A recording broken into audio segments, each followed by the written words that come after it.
Assalamu alaikum wa rahmatullahi wa barakatuhu. Wa alaikum assalam wa rahmatullahi wa barakatuh, Brother Abbas. Good to see you again. MashaAllah, Jazakallah khair. Brothers and sisters, sorry for the late start today. It was my fault, really.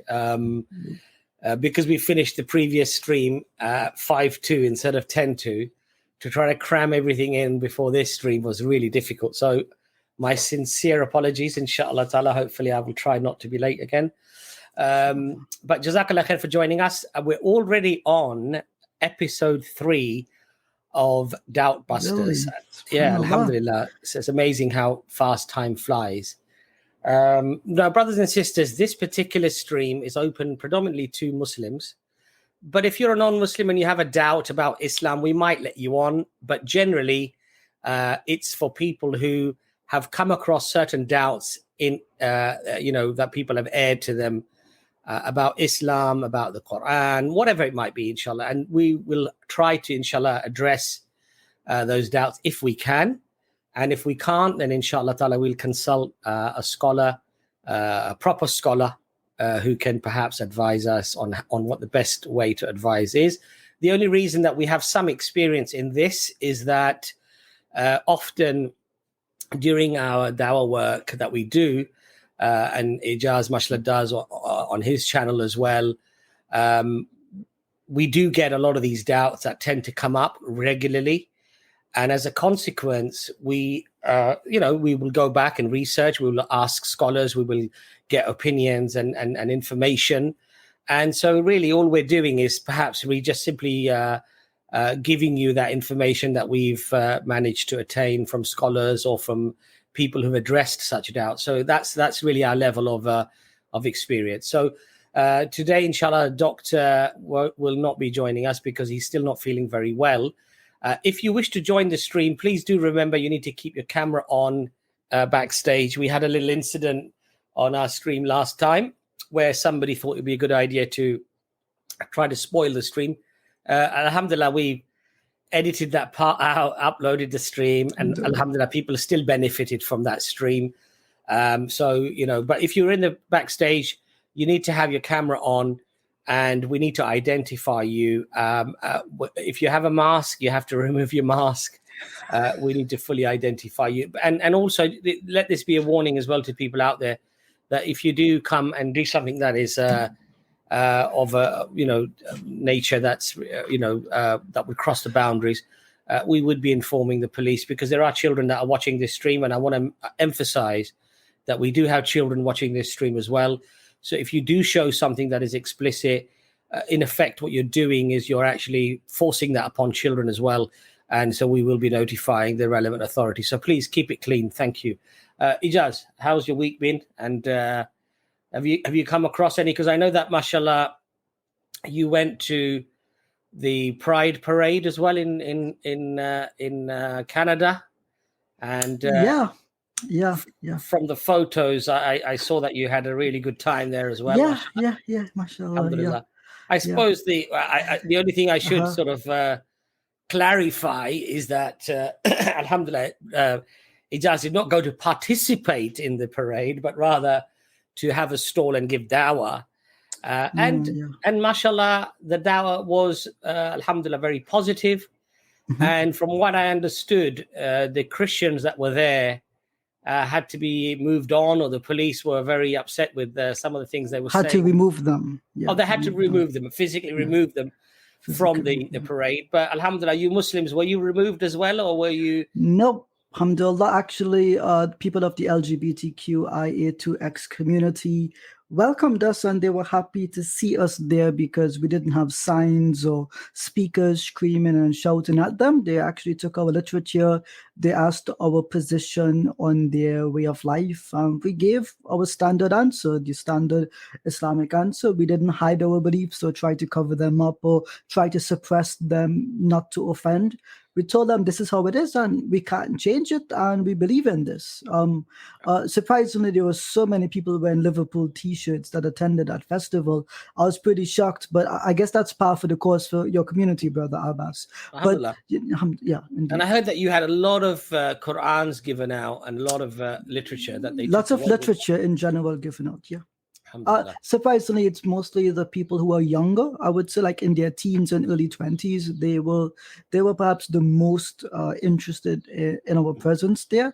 And just to be clear, we didn't go there for the Pride Parade. We just have a booth there for the last couple of years. I think Brother Sadat, who's one of the elders there, they've had it for the last 10 or 15 years. And every Sunday they go out, and I regularly try to attend with them.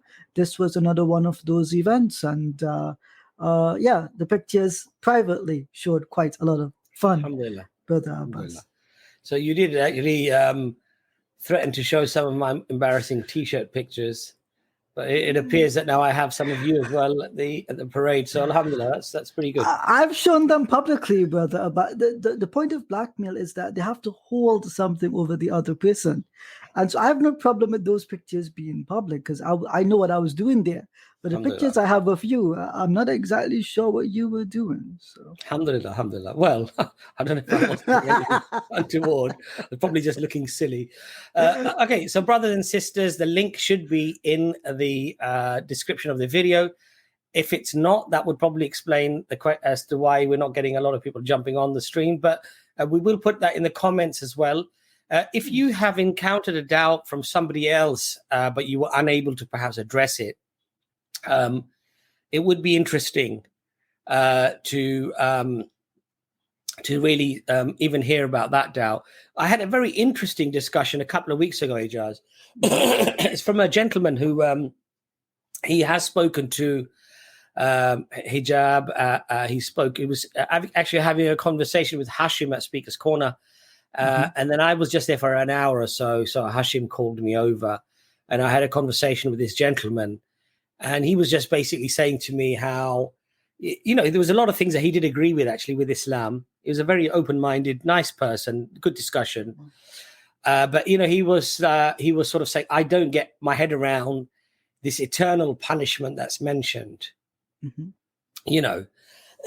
And he was trying to rationalize or he heard arguments that were made by Muslims as well. And I said, wouldn't you really want to know, more than rationalize eternal punishment, wouldn't you really want to know if it actually existed? I said, isn't that the more pertinent actual question, right? Because really, if you don't believe, if you're convinced that it doesn't exist, then Muslims believing in it or not believing in it is for you, from your stance, it's irrelevant, isn't it, right? I said, what's more important for you actually is that you need to verify that the claim that's being made, is it truly being made by the claimant that we are claiming is Allah, right? Because if it is, regardless of whether you're able to, you know, rationalize it or not rationalize it, that's the reality, right? That's the reality that you have to live by. Whether you accept it, don't accept it, whether it sits on your heart in a heavy way, light way, whatever it might do, right? You have to safeguard yourself from that reality, right? Because the reality now exists, right? And I think he was a bit shocked actually by that answer, because I think up until then, perhaps he heard all the reasons, you know, the rational reasons perhaps that we may apply Islamically as to why this is just and it's fair and everything else. And I said, and I just sort of put it to him, it doesn't actually matter whether you think it's just or not. It doesn't matter. What matters is that the reality, you know? So I think that was an interesting discussion I had. And I don't know whether you would have perhaps use that as a point, or whether you would just simply go straight into try to sort of rationalize it. Okay, guys, so I've put the brothers and sisters. I've put the StreamYard link for you to join the show. You just click on this link. It's in the comments. but it should be below the video as well. Mhm. And you just click on that, and then we'll get you on, inshallah. But please do have your camera on, and we need to identify you properly before you're able to come onto the Sure. stream. But yeah, I've just checked. The link is definitely under the video. Imran Khan, you need to have your video on playing. We need to be able to see you. And also, brothers, there were lots of people who were on last Dawah Busters stream, and we didn't manage to get you on. So we did say that if you remind us that you were one of the people on last week and you didn't manage to get on, we will actually, get you on, inshallah, first. We'll let you jump the queue. Imran, if you want to get on. He said 2 minutes. He said he'll be back. Oh, I see. Okay. All right. Lovely. Ijaz, do you want to add anything to that? In terms of argumentation, do you think that's a good way of putting it, or would you put it different? It is a good way of putting it. See, what is the point of trying to rationalize something that you don't believe to begin with, right? Because Jahannam is something that comes along with it, right? It comes along the way. It's not one of the first things that one needs to prove or understand about Islam in order to believe in it. So it's along the way, but it's not at the very start. At the start is belief in Allah, and then we progress from there. Belief in the Quran, belief in the prophets, and you get all the way unto the last day, and Jahannam, etc. It's on the way. I'm not saying it's not there, but it's a little bit further along. And so in that progression of things, I think you need to focus on the prerequisites first. But typically people who have a difficulty with the eternal punishment in the hellfire, they equally have a problem typically with the problem of evil, although it's not really a problem. They have a problem with morality overall. So I rather tackle the issue that comes before it rather than that question itself, because typically there are associated ideas that are either confused or mistaken or unfounded, which lead up to that belief. And that's the way I try to take it, one step at a time, inshallah. Inshallah. So guys, remember, even if you are non-Muslim, if you've come across a particular doubt in Islam, and you believe that that doubt perhaps doesn't exist for you in Christianity, we'd love to hear it, and we'd like to have that nice discussion with you. So Imran, we're going to get you on next. Imran, welcome to the stream. Hi. Assalamu alaikum. Can you hear me? Walaikum assalam wa rahmatullah. Brother, if you could speak into the microphone, it's not very loud. So yeah. Is it fine now? That's better, yes. Yeah, okay. Actually, I was asking one question. The question is regarding, like I have heard one hadith, Allah saying that He will never put His creation on difficulties until unless He have the capacity to what English word I can say for this? Maybe if you give us the hadith reference, we can take a look at it together with you and make it easier for both of us. Yeah, I mean, the context is this, like, I'm not sure, may Allah forgive me, like, I'm not sure it's a hadith or it's in the verse in the Quran, but the thing is, the summary of the thing is, like, Allah will never put the humans in the hardships. He will put the human in the hardships till the extent that he can bear it. I mean, he's the capacity. Okay, yes. Yeah. Yes, we understand. You got my point, right? Okay. Mm-hmm. Yes. But the thing I'm trying to say, few people, I'm not saying about the non-Muslim people. I'm saying about the Muslim people. Some of the people commit suicide. What does it mean? Like, isn't it like, I'm not saying, isn't it a contradiction? Like, committing a suicide means the pressure is so much on there that he cannot bear it. So it crossed that line. So this is an ayah from Surah Al-Baqarah, that Allah does not put a burden on a people that they cannot bear. But correct. So there's a context to this, and there is an understanding that we should all have. Allah is basically encouraging us. He's trying to tell us that we all have the capacity to bear the difficult circumstances which present themselves before us. and that with firm belief in Allah, you should be able to bear these circumstances. This is what sabr is based upon: forbearance, patience, in the experience of really bad difficulties. Now, people who commit suicide, one of the difficulties that we often find with them is that they suffer from some kind of mental illness, right? And everyone has mental difficulties. Some of us have it in a lower way, and some of us have it in a more significant way. But there is a concept in psychology known as catastrophizing, right? And this is a concept that often leads to suicide, where a person, and may Allah protect us from this, I mean, it's when a person goes into a spiral mentally.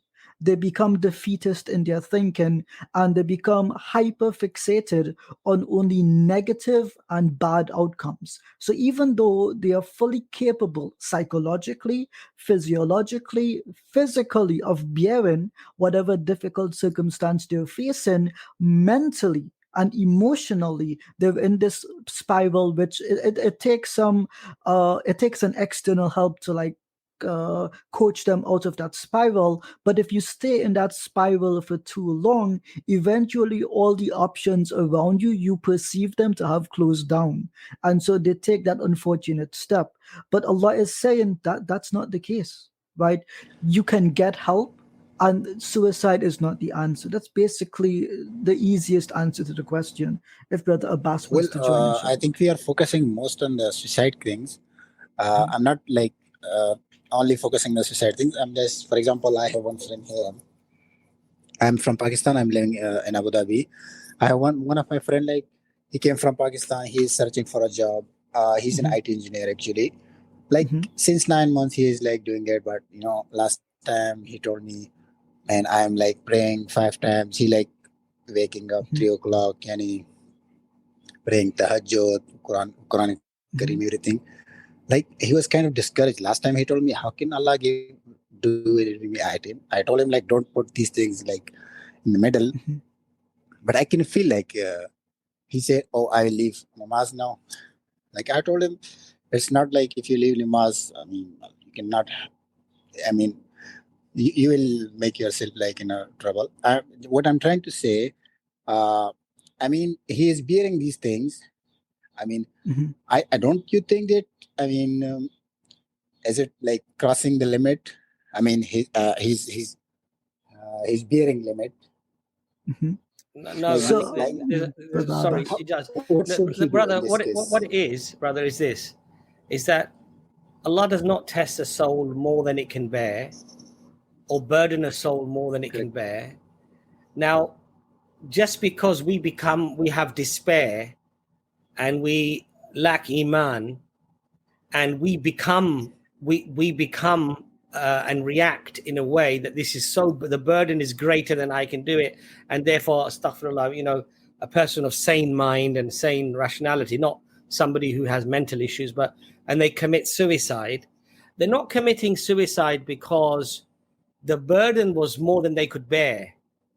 They're committing suicide because they either had a lack of iman, lack of trust, or they because they followed the footsteps of shaitan, they fell into despair. They fell into that, this is the end. Now, of course, I have to put the caveat here.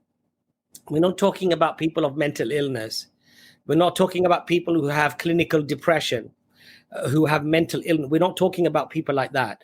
Those people are treated very differently from those people who are of sane mind, rational mind, and then they still do something like that. Now, the question, of course, that a lot of people would ask is that who of, really of sane mind and,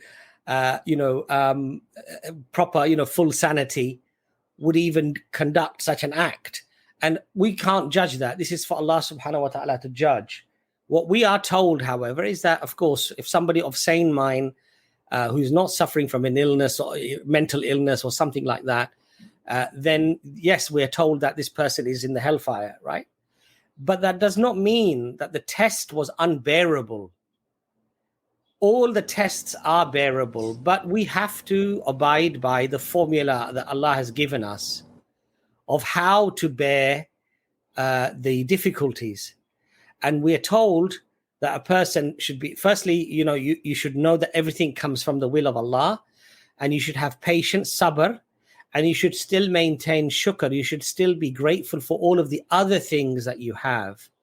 And often what people do is, even in very difficult circumstances, some people cope very well because they turn to Allah and they look at Allah's blessings, and that becomes a great force for them. And then other people, they fall into despair themselves because they don't follow the teachings, they don't learn the religion, they don't practice the religion. And again, my caveat would be, we're not talking about people of mental illness and clinical depression. We're not talking about those people. We're talking about people of sane mind and sane body. Sorry, Ijaz, you were saying something as well. Yeah, just to add on, the brother also added that he had a friend who was having difficulty with jobs, right? And in this economic climate, it's going to become even more difficult for people to gain jobs and to even maintain them. But again, if the person's basic necessities are being met, could they not do online work? Could they not take a lesser role and then move up internally within the company? Could they not take a CSR role? There are so many roles that a person can take. I think it's a little bit difficult, like without getting into the specifics, but a lot of people think I have this one role. This is what my qualifications are, so I must get this one specific job. Maybe they have debts, maybe they have certain burdens back home. But I know, subhanAllah, many non-Muslims who take on 5 and 6 part-time jobs a week to meet those debts and burdens, and they don't lose faith. And this person, subhanAllah, I do have a question for them, which is, do they view salah as transactional, that they will only believe if Allah, gives them everything that they ask for?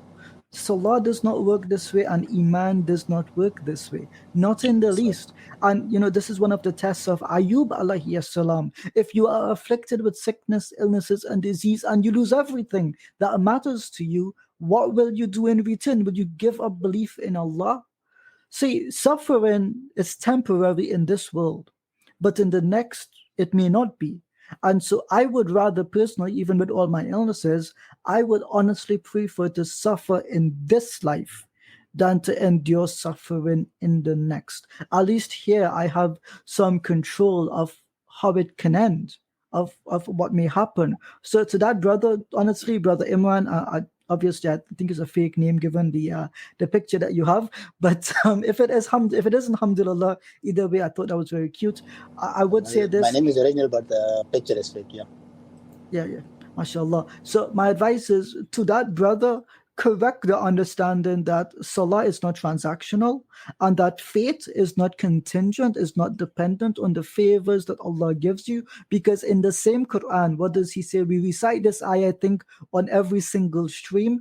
Did you think you would be left to say that you believe and that you will not be tested? We will be tested one way or the other, and perhaps this is that brother's test. So may Allah make his affairs easy for him, Ameen. And if there's any brother or sister who is in a role in, I think you said you were in Abu Dhabi, I could be correct. If any brother can facilitate a job for this brother, it doesn't have to be in the IT field, whatever is accommodating, please reach out, inshallah, and perhaps there is something good can happen for that brother, inshallah. Yeah, sure. Can I ask one more question? It was a very satisfactory answer, by the way. Can I ask one more question, if you allow? Yeah, please go ahead. It's up to Brother Abbas, but no. these days. Thank you. As I say, I have one of my colleagues. He's from India, so he's a Hindu. Sometimes I have some discussion with him. Like I asked one question to him, which I heard from Brother Hamza and Sheikh Uthman. Like, brother, we can't hear you. Brother, we can't hear you very clearly. Yeah, can you hear me? Now just say that all again in the microphone, because we can't really hear you. Okay. I was saying, I have one of my Hindu friend here in Abu Dhabi with me. We have sometimes discussion. So what I have heard from this speaker on the debate, specifically from Hamza's and Sheikh Uthman, I saw one video. I mean, what I'm trying to say, I asked him, how could you believe like Vishnu cut off his head, like etc. Mm-hmm. He said, how can you believe that the Prophet Muhammad sallallahu alaihi wasallam go to Miraj, yani, I mean, kind of counter things. How can I answer that? Because Vishnu cut off his head, he can go. Brother, this is called an equivocation in logic, right? Your Hindu friend probably doesn't believe in logic because contradictions can exist in their logical system, which is irrational.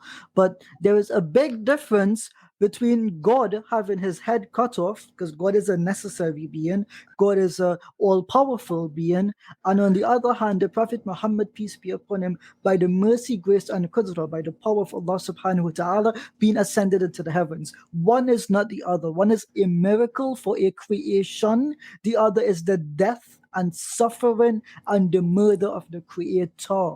One is not the other. One is rational and conceivable. The other is, with all due respect, incomprehensible nonsense.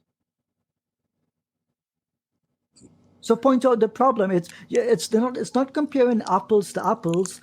It's comparing oranges to oranges. You're asking me about a man, a creation of God being ascended into heaven, and you're comparing that with God getting his head chopped off. What reality do you live in when God can die? Telling me it's a closeted Christian, if anything. Sorry. Does that help you, Brother Imran? I hope it does, inshallah. Okay. Yeah, I think we lost Imran there. Yeah, I think the army are finally found. No, and I think he's come back again. But yeah, Imran, did you get that? Actually, I'm so sorry. There was some internet issue. I didn't hear a single word. You can watch the stream again and you can get the answer, inshallah. Yeah. But okay, it's recorded. Inshallah. All right, thank you. Jazakallah for coming on, Brother Imran. Assalamu alaikum. Alaikum. Thank you for giving your precious time. Bye. Yeah, I hope you win the next election. Let's see. So we've got a few people in the backstage, but you need to have your cameras on, guys, and we need to be able to identify you. By the way, I know absolutely nothing about Pakistani politics. All I know is that he was the prime minister. No, he isn't. That's the extent of it. And yeah. Yeah, no, alhamdulillah. From my take, I think he was certainly, certainly a good person. Interesting person. Yeah, subhanallah. Yeah. May Allah bless the Pakistani people with good rulership and good affairs. And good food, because I had karahi recently. I don't know what Pakistanis were thinking when they invented karahi, but we need to have a serious conversation about this. And then recently I had nihari, that blew my mind. I didn't know that existed. I'm discovering Indian food for the first time. It's pretty fascinating. You guys got some pretty fascinating spices, I'll tell you. Yeah, Pakistani nihari, Indian nihari. I don't know about Indian nihari, but Pakistani nihari is definitely famous, mashallah. Anyway, so look, okay. Nihari is Pakistani? Well, look, the thing is, we're only talking about partition happening around 70 years ago, right? So before that, really, everything was in effect really Indian anyway. So there we go. Okay, so we're going to get Brother Muhammad. We're going to cancel Abbas. Huh? Say again? We're going to cancel Abbas. Cancel Abbas? What's that? Cancelled, C-A-N-C. Never mind. It's all right. Okay. Sorry. Young people thing. Okay, Brother Muhammad, we're going to get you on next. You can have your camera on or you can switch it off as you please. Brother Muhammad, welcome to the stream. Assalamu alaikum, brothers. My name is Muhammad. I live in the US right now, but I'm from Egypt originally. MashaAllah. First, I would like to thank you all for all your efforts for da'wah. It helped me a lot in the past 1.5 years. And literally, the only thing I want to go to UK for is to come to the Speaker's Corners and say salam to you and give you a hug for your efforts. Alhamdulillah. Oh, Abbas is very huggable. That's what we've learned recently. I know. The only problem is, Muhammad, you'll need very long arms because to get around me, it's not easy to do. So don't worry, I'm even bigger, so don't worry about that. I'm pretty sure if Abbas joined us at the Pride Parade, he would get the most hugs out of anyone. But alhamdulillah. Yeah. So my question. But anyway, Brother Muhammad, we digress. Yeah. So jazakumullah khairan for your effort, and what you do is like what all prophets have done since Adam alayhi salam. So my question is not for myself, it's for my brother. He's also a Muslim, but I mean, he had some hardships in his life. He like in the family, like he's only my only brother. So he had some difficulty during his education, and then afterwards during his work, he did a job that he didn't like too much. But I keep telling him, go through those difficulties. I have seen people that have worse difficulties than what you do. You have good health, you have good family, you have good loving person around you. But for some reason, he's more focused on his career and what happened with him during college, that he wanted to join medical school but was unable to. So he had some hardships, and those hardships in the past 1 year made him think why Allah has created suffering in the world. And I answered his questions that this world is a test, and whatever suffering that we have in this world is nothing compared to the akhirah for the na'im jannah or adab al-jahannam wal-a'udhu billah. But his question is, so he understood this, and he understands now why Allah subhanahu wa ta'ala created, why there is suffering in his life. But what he doesn't understand, and what I couldn't answer him, and this is my question to you, is why Allah even created this test. So I told him Allah is capable of creation. Like Allah created us, Allah created al-malaika, Allah created al-shayateen. Al-malaika khalq min Allah subhanahu wa ta'ala, that don't do anything wrong, and they are not tortured, whether in dunya or akhirah. Al-shayateen on the other way is the opposite. The human in the middle that Allah tests us, and the good people, inshallah jami'an, will go to heaven, which is the biggest reward. And like the lowest person in Jannah has 10 or 100 times whatever is on earth. And this is the lowest person in reward in Jannah. And the lowest person being tortured in Jahannam is worse than the worst person in dunya. And my brother is not the worst person in dunya, like regarding wealth, regarding health. I am a doctor, so I have seen even people suffer more than him. So I told him that he has the creator, he has the ability and the will to create and test us. So his question is, why bother creating us to test us? So Allah is not in need of testing us, but rather we are in need of experiencing the test, because it is in the process of the test you either prove your faith or you lose it. And a person who goes through the test on the day of Yawm al-Qiyamah, he can have no complaint with Allah, because they made every decision that led them up until that point where they know what their judgment may end up being. So had Allah not given us the experience of this life, your brother on the day of Yawm al-Qiyamah could have stood before Allah and said, but you did not give me the opportunity to live and show you that I can live a good life. So Allah has, yes. So no. So he understands this, and I told him, no. His question is, why even do that? Why even test us? Why even create to begin with? Because creation is a part of mercy. And allowing something to exist which does not have to exist is an element of mercy. And it is in this mercy that consider this. If Allah had not chosen existence for any of you, then you would not have anything. You can't conceive of anything. You would not have pleasure, nor would you have sadness. But how many of us in this life are able to even taste the sweetness of some even minor pleasures, right? The coolness of the skin or the sweetness of a fruit. That is a pleasure and mercy that comes with existence. Without existence, you would never have this. And on the other hand, you have the potential to have eternal bliss, right? So why even create you? To give you the opportunity of attaining eternal bliss. Just think about this. If Allah put a choice before you and He said, Brother Abdul Majid, right? You have two options. On option A, the people have a minor, brief test and then eternal bliss that fulfills every imaginary thing that they could possibly want. And on the other hand, they have non-existence. Would you give them the option of a minor test for that eternal bliss yourself? Yeah, so when I told him that, he said, yeah, I prefer non-existence over the suffering, over his suffering that he thinks. He's not truthful. He's not, because ask him this. You were able to answer the question because you exist. Had you not existed, the question would not be put before you at all.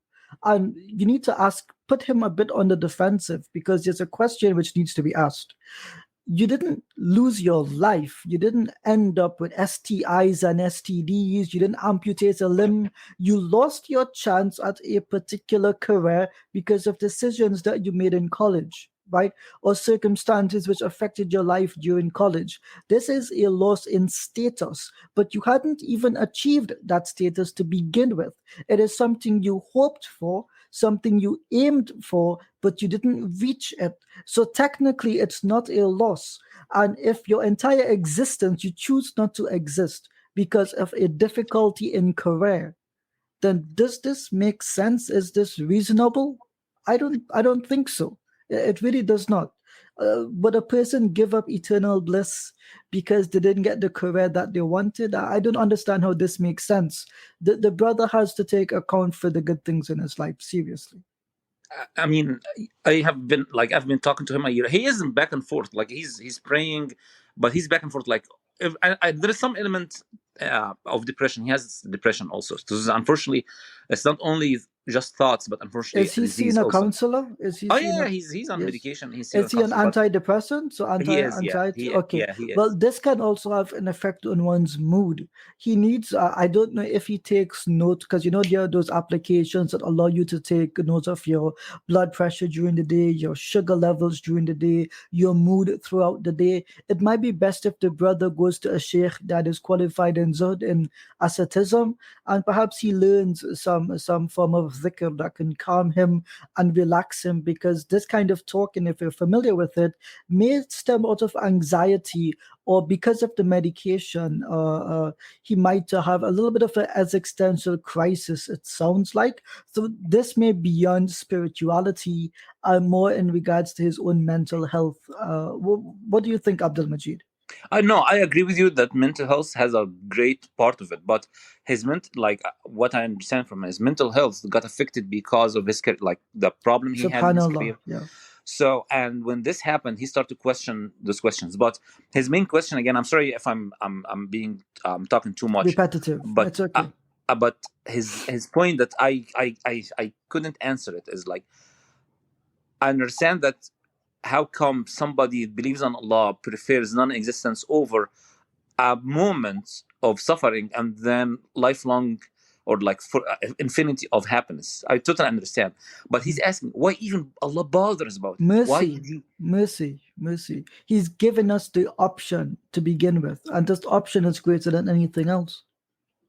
It's the same reason that we have children, right? If you think about it this way, when we take the risk of having children, it could be a lifetime of suffering for that child, right? They could be born with a debilitating disease, and they could suffer for the rest of their life. But we know at the end of that suffering, there is Jannah for that child.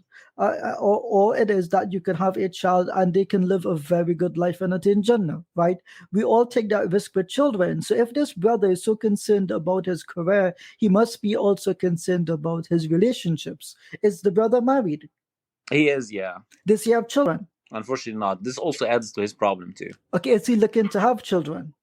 Some health problems that he's trying to fix right now, yeah. But put the question back to him: why are you bringing a child into the world and you don't know what will happen to them? Why are you giving the child the option of life? He told me the same that I want. Yeah, he said the same. I don't want to bring children to this life. But so as I mentioned, he's back and forth. Whenever I try to convince him, he starts to calm down and start to act normally. But Can I give an advice? Go ahead, yeah, sure. Brother Yusuf Ponders has a channel, and I think he did a series on Sapiens Institute about nihilism, because this notion of non-existence speaks to the purposelessness of life. So the brother may need just to hear some thoughts on nihilism and why this is irrational, and it typically appeals to those who have difficulties in life and they're not able to rationalize them. So I would pursue that route and also go to a sheikh that is qualified in zuhud, and perhaps it is, inshallah, he can regain his composure and cement his existence, inshallah. Inshallah. Brother Muhammad, I just want to add a couple of points there. number one, maybe just ask him that, when did these doubts, these questions arise? And if they arose from the consequence of him not achieving what he wanted to achieve, then really, as Ijaz said, this is not a spiritual or even an intellectual doubt that he has, but more of a reaction of not achieving something that he wanted. That's the first thing, yes? The second thing is that, and I said this about eternal punishment as well, which is that the very first thing to establish is, does God exist? Does Allah exist? Is the Quran the speech of Allah? We need to ground ourselves in the yaqeen, in the being convinced that these two facts are facts, in fact, by looking at the evidence, by looking at the multitude evidence, actually multifaceted evidence for both of these claims. Now, that being the case, your brother exists. Whether he likes it, he doesn't like it, whether he accepts it, he doesn't accept it, that's the reality. The reality is that Allah exists. The reality is that pain exists, suffering exists. The reality is that failure exists and success exists. Now, him not liking that doesn't change the reality of it actually being there. The point now arises, how does he navigate that reality? And quite frankly, liking something, not liking something is irrelevant. I don't like to take medicine when I'm not well, but I have to take the medicine if I want to get better, right? A person doesn't like to be cut open and have their organs manhandled by a human being, right? But if a person is sick, they need to be cut open and something needs to be done to rectify the issue. You're a doctor yourself. You know that many procedures are very painful. Many procedures require a lot of pain and suffering and long recovery. But there is a need for that. And so I think that's the sort of question that you perhaps need to ask your brother, and say to him, look, ground yourself first in the reality that Allah has said that these things are the way they are, and then try to navigate those things or ask questions for explanation. But don't ask questions for explanation in the hope that you can deny the existence of the Creator or you can somehow nullify Islam, because that's the wrong way to go about things. Yeah, I told him that if a smart person would deal with the current situation, not just thinking why this happened, it's already happened. So if I were you differently, I would think, okay, Allah, you tested me, I will accept it. I already believe he's a Muslim. He believes in Allah and does everything. But those doubts unfortunately comes to him. And I told him a smart person would just do it. Okay, Allah, this dunya sucks. So I will work hard to make sure that I get rewarded at the akhirah, because he could lose both. I told him the worst. Rasulullah in hadith said the worst person who loses both dunya and akhirah. So I told him, do not lose both. And also it's a question of being humble as well, and knowing that Allah knows everything and I don't know everything. And if Allah subhanahu wa ta'ala is telling me that there are good reasons for whatever Allah does, and Allah is perfect in his reasoning, perfect in the way that he unfolds matters. It's exactly how Allah desires to do it and wants to do it. And we cannot necessarily understand everything. But what we do understand, and of course there are some explanations that are given, that Allah says in the Quran that you will be tested. And what does Allah say? Allah says, I'm paraphrasing, to differentiate the truthful from the liars. The people who are truthful, who really believe, have deep down conviction and belief, from those who just claim it and they're liars basically. They don't really believe. And it's to differentiate this. And of course, which one of you will have taqwa? Who has taqwa? Who doesn't have taqwa? Who has real conviction and strength in the belief of Allah subhanahu wa ta'ala? And who is just, wishy-washy? They don't really believe fully. And the smallest thing that happens, they're ready to lose their faith. They're ready to lose their iman. So we have the formula that this is a test. We also have the reasons why there is a test. So we need to safeguard ourselves that we don't become one of the disbelievers, or we don't become one of the liars, that because our iman is strong. You know, Dr. Muhammad, if your brother comes to you and asks for advice on a medical matter, is he likely to accept your view, or the view of the maybe one or two doctors that he will ask, or will he go, despite not making it to medical school, and prescribe medication for himself? Oh, he'll come to me, of course, and doctors, yeah. Okay. Why does he come to you and not prescribe for himself? Because he doesn't know. Because he doesn't know, and you know, and he knows that you know. Okay, and so this is the same thing when it comes to Allah subhanahu wa ta'ala. We don't know everything, but Allah does know everything. And so what we should do is we should rest assured that whatever the situation is, it is just, it is fair, and it is with perfect mercy of Allah subhanahu wa ta'ala.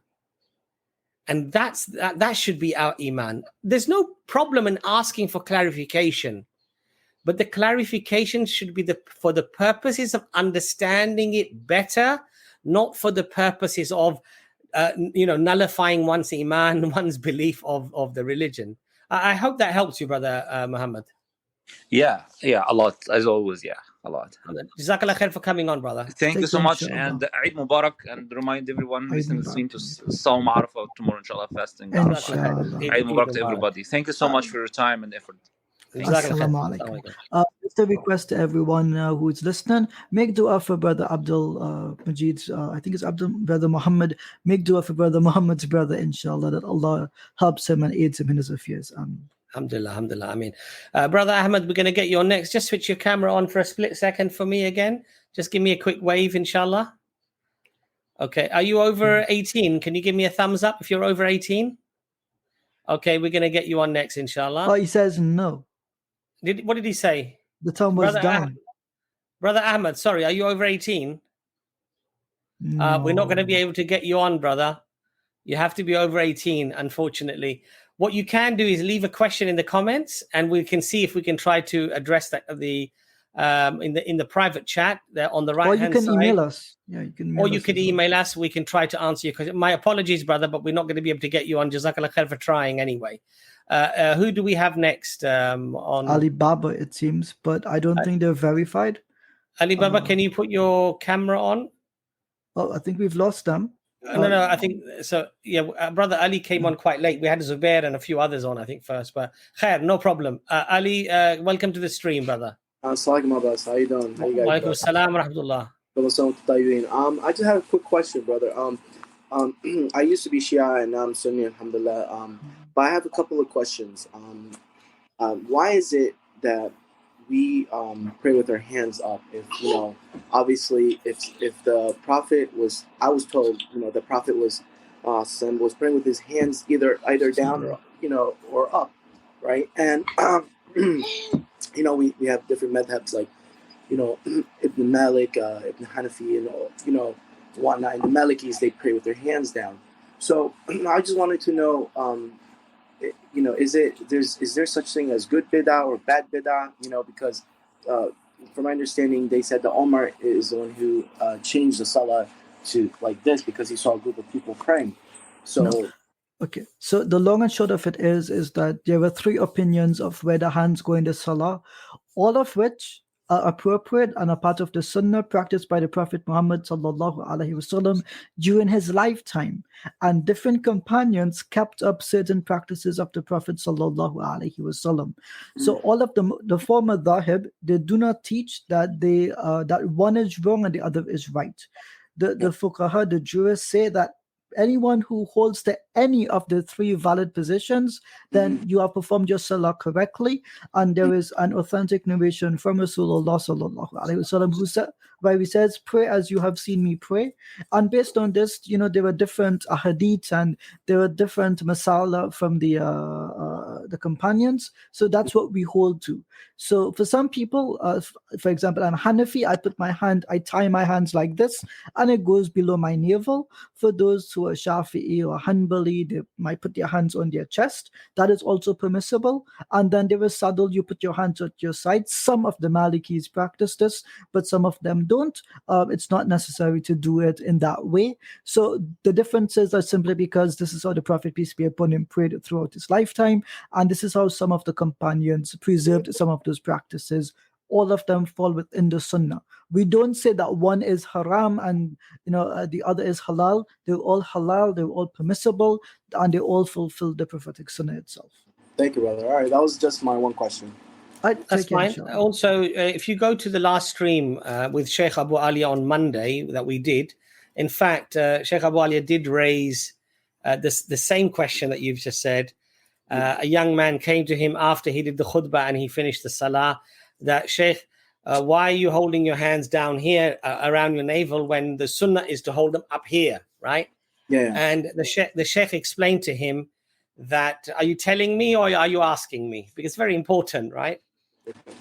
And then he said, oh, I'm not asking. And the Sheikh explained to him, the strongest opinion from the hadith that we have is the navel just above or just below. Okay? But that does not mean to say, as Ijaz has already said, that the others are a bid'ah or that they are haram or that they are sinful. And we should basically go with the ijma, the jamaat, and alhamdulillah, hold your hands in any of these positions. But according to Sheikh Abu Alia, of course, his opinion is that the strongest opinion is around the navel, just below or just above. So I hope that answers your question, Brother Ali. The other thing that the Sheikh did mention is very important. He said for 13 centuries, we've had and celebrated a difference of opinion on matters. And these are not Sharia matters of foundational beliefs in Islam. These are the peripherals. They're not, in other words, they don't make you Muslim or non-Muslim. It's not about haram or halal, but there's a genuine and certain minor issues. There are genuine differences of opinion. And we've had this rich tradition for 1300 years. Today, people have tried to make it a very black and white thing, and it was never meant to be like that. So I hope that answers your question, brother. Yeah, well, it does. Thank you so much. But I have a favor to ask. I have a brother. His name is now is Jason. His name used to be Yassine. And I asked him if one day if he could come on. He's busy right now, but I was wondering if we can have like a private session with him. If you guys have if I could call you guys so I can have on three-way to talk to you guys, because he's you can email us, inshallah. You can set it up and we can be in contact, inshallah. You can email us or you can bring him on one of the streams where he doesn't have to show his face. Yeah. So it's just it could be inshallah be a nice discussion. It doesn't have to be a bad discussion. And from that, it might be a reason for other people to maybe benefit and learn from as well. Yeah, because I'm from New Jersey, and in America, obviously. He went to a Muslim school all his life, and I just don't understand how he just went completely left side, like atheist. So what's the email that you guys have that I can? We've got it on the screen now. Yeah. Okay. So when you watch when you go back to YouTube and you rewind the stream a little bit, you'll get the email, inshallah, brother. Inshallah. And he doesn't want to have it. He just wants to have a conversation. That's fine. He doesn't want to debate. I told him, well, that's fine. Okay. Thank you, brother. That's fine. Assalamu alaikum wa rahmatullah. Alhamdulillah. Okay, so we've got brother AJ. AJ, we're going to get you on next. You can leave the camera on if you want to. If you could smile or wave before he comes on, brother Abbas. No, I've seen the brother on before. Okay, so. Mashallah. Okay. Scared me for a second there. No. We've had the brother on before. Brother, we can't hear you, so I think your mic's not connected or something. Yeah, we can't hear you. If you can try and connect your mic or just choose your mic on StreamYard to select the correct mic. No, still can't hear you. Now. Yeah, we can hear you now. All right. Assalamu alaikum. Yeah, you got a good memory. Yes, you've seen me before. So I'm so glad this stream is on. because I think doubters is I'm really not on to sort of doubt anything, but I think it's just sort of the brother before Muhammad who came on talking about his brother made me think about some of the things on my mind about I'm 43 years old, and I oftentimes reflect about some of the things that happened in my life that led me to where I am. And I think with, because I'm 43, so with I was around before the internet was never a thing. And now that there's social media and, there's so many options of things to do in our life out there. It's, it made me think about my family, my brother, people who I love and where they fall, and even myself, but I'll focus on myself. I guess the question is, how much as a Muslim should we, dwell on what's happened in our life in the past and sort of like what options we had and what's actually considered like a mistake versus like a sin versus, not a sin. And, I realize that, Allah subhanahu wa ta'ala never puts us in, gives us a burden we can't handle, and things happen for a reason. But do actual mistakes or sins really, do they actually sort of dictate where we go? And what if we never intended those mistakes and we knew that we sinned and we were forgiven, but it leads to these other paths that, that take over your whole life for the future, unforeseeable future? Are even sins like sort of meant to be? Like, are they just, I guess, even the things that we committed unknowingly, like sin, are those? So JJ, so sorry, AJ, your question actually is, I suppose, twofold in a way. One is pondering on the past, and the other is how do sins affect us, and how do intentional or unintentional sins perhaps affect our future? Would that be a fair summary of what you're asking? Yeah, very fair. Okay, inshallah. So look, one of the things the Prophet sallallahu alaihi wasallam said is that we should never say what if only I'd done this would have happened. If only I've done this would have happened.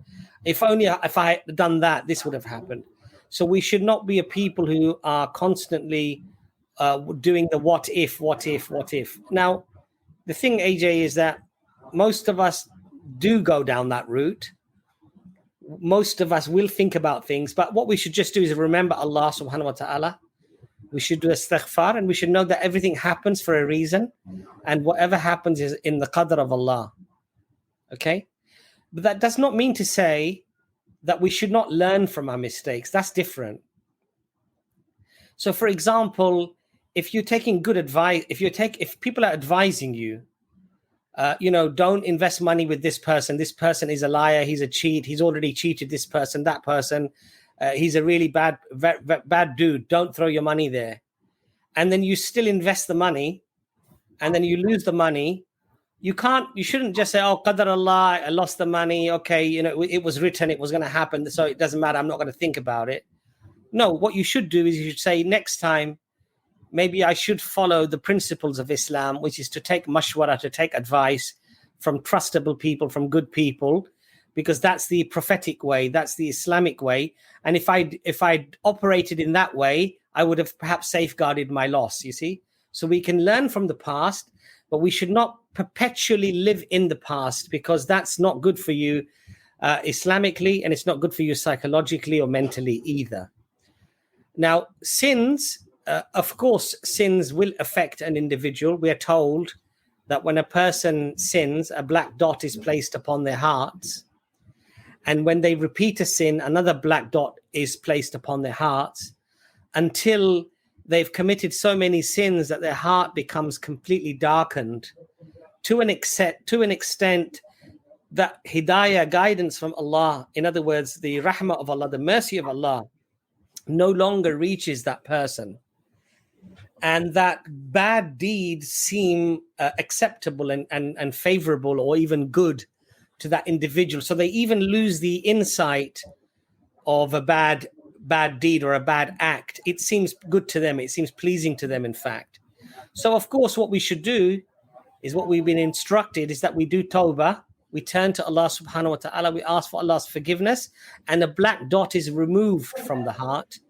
And if we keep doing istighfar sincerely and asking for Allah's forgiveness, inshallah, our hearts once again, are freed from this darkness, and that hidayah, guidance of Allah, the rahmah of Allah, the mercy of Allah does reach us.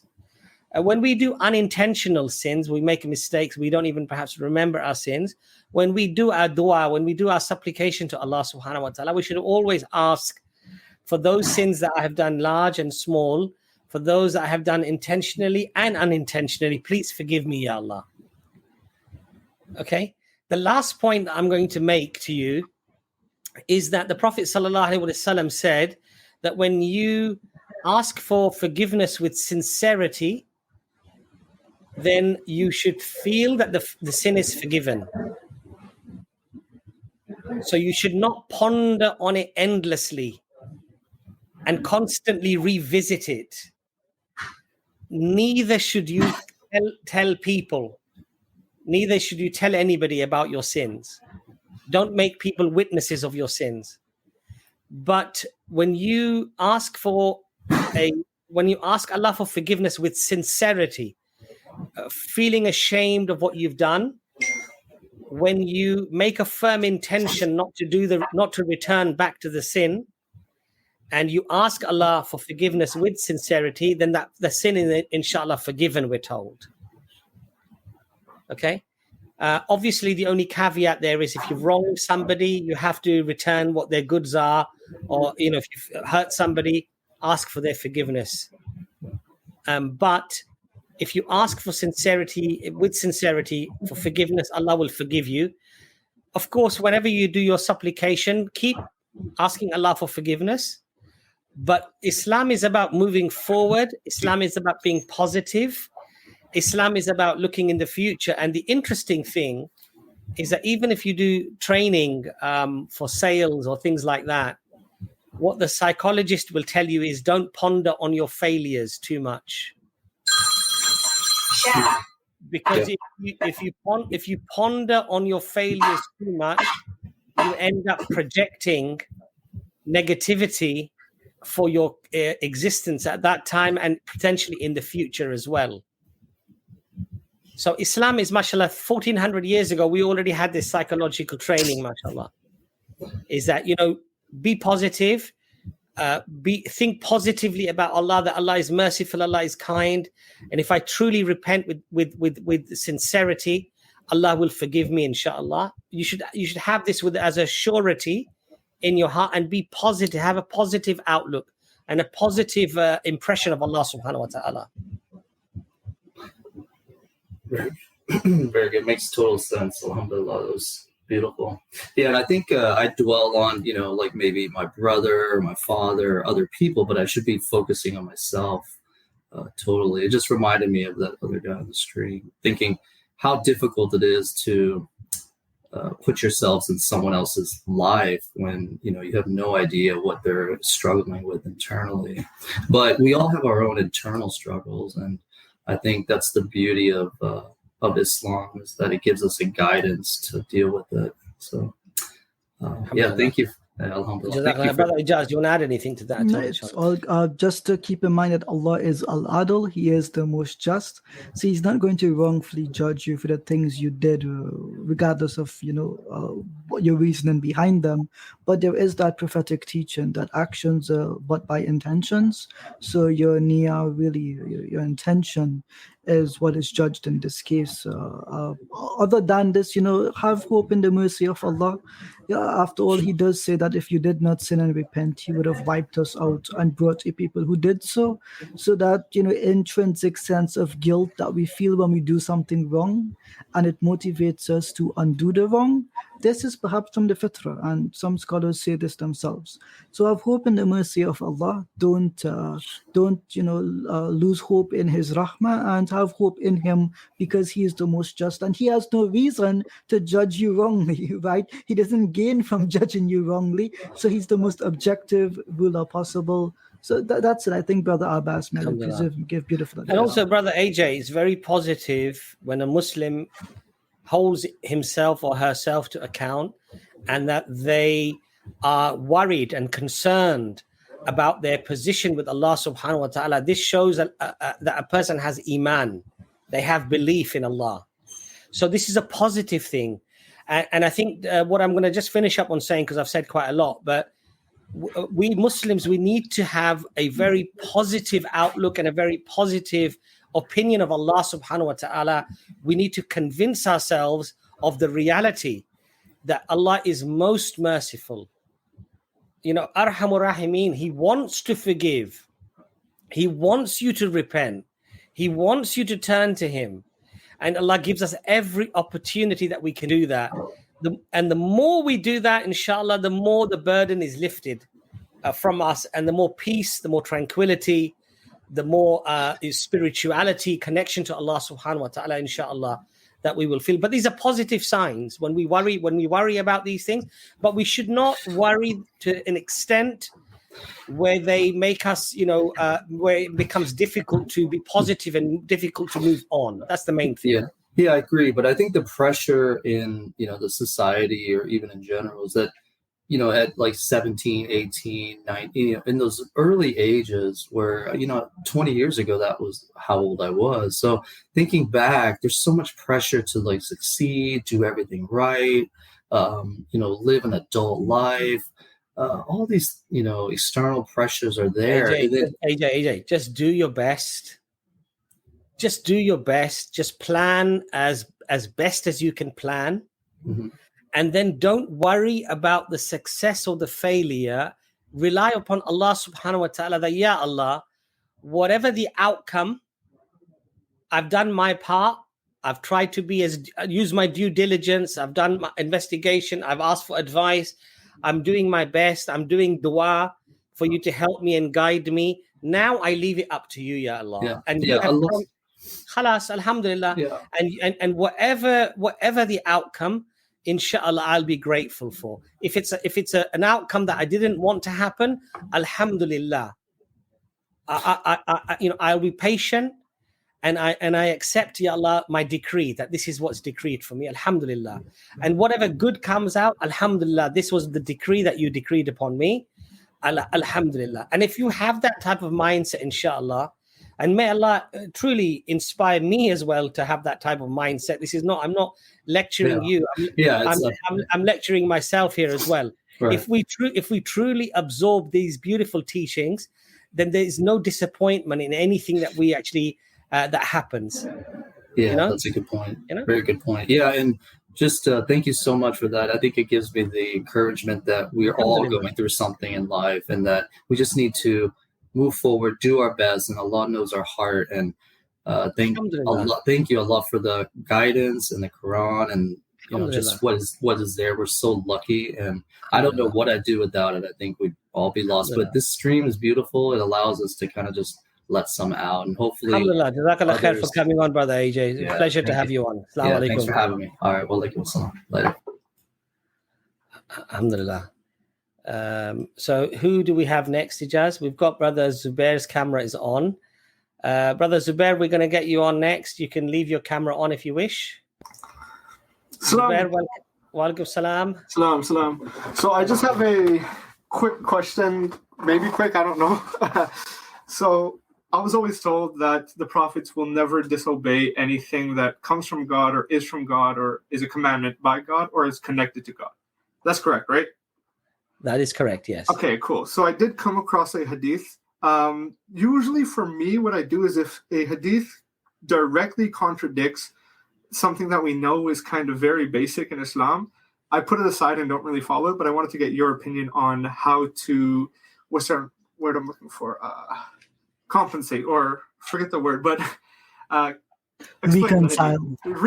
Thank you, brother. Reconcile the hadith. So I can read it, or I can just tell you what the hadith is about. You guys probably already know it.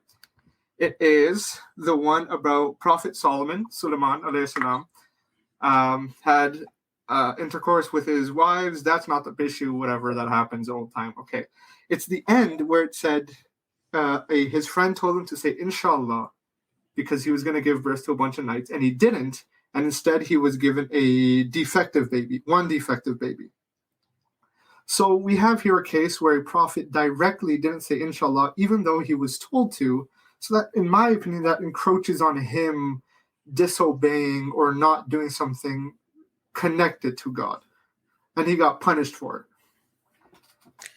Ijaz, are you aware of the hadith that he's quoting? I'm familiar. I'm not sure of the exact reference. I've heard I can bring up the numbers, like if you guys want to look at it. you can bring up the give reference. the number, but the long and short of it is, right, the prophets are what we call ma'asum.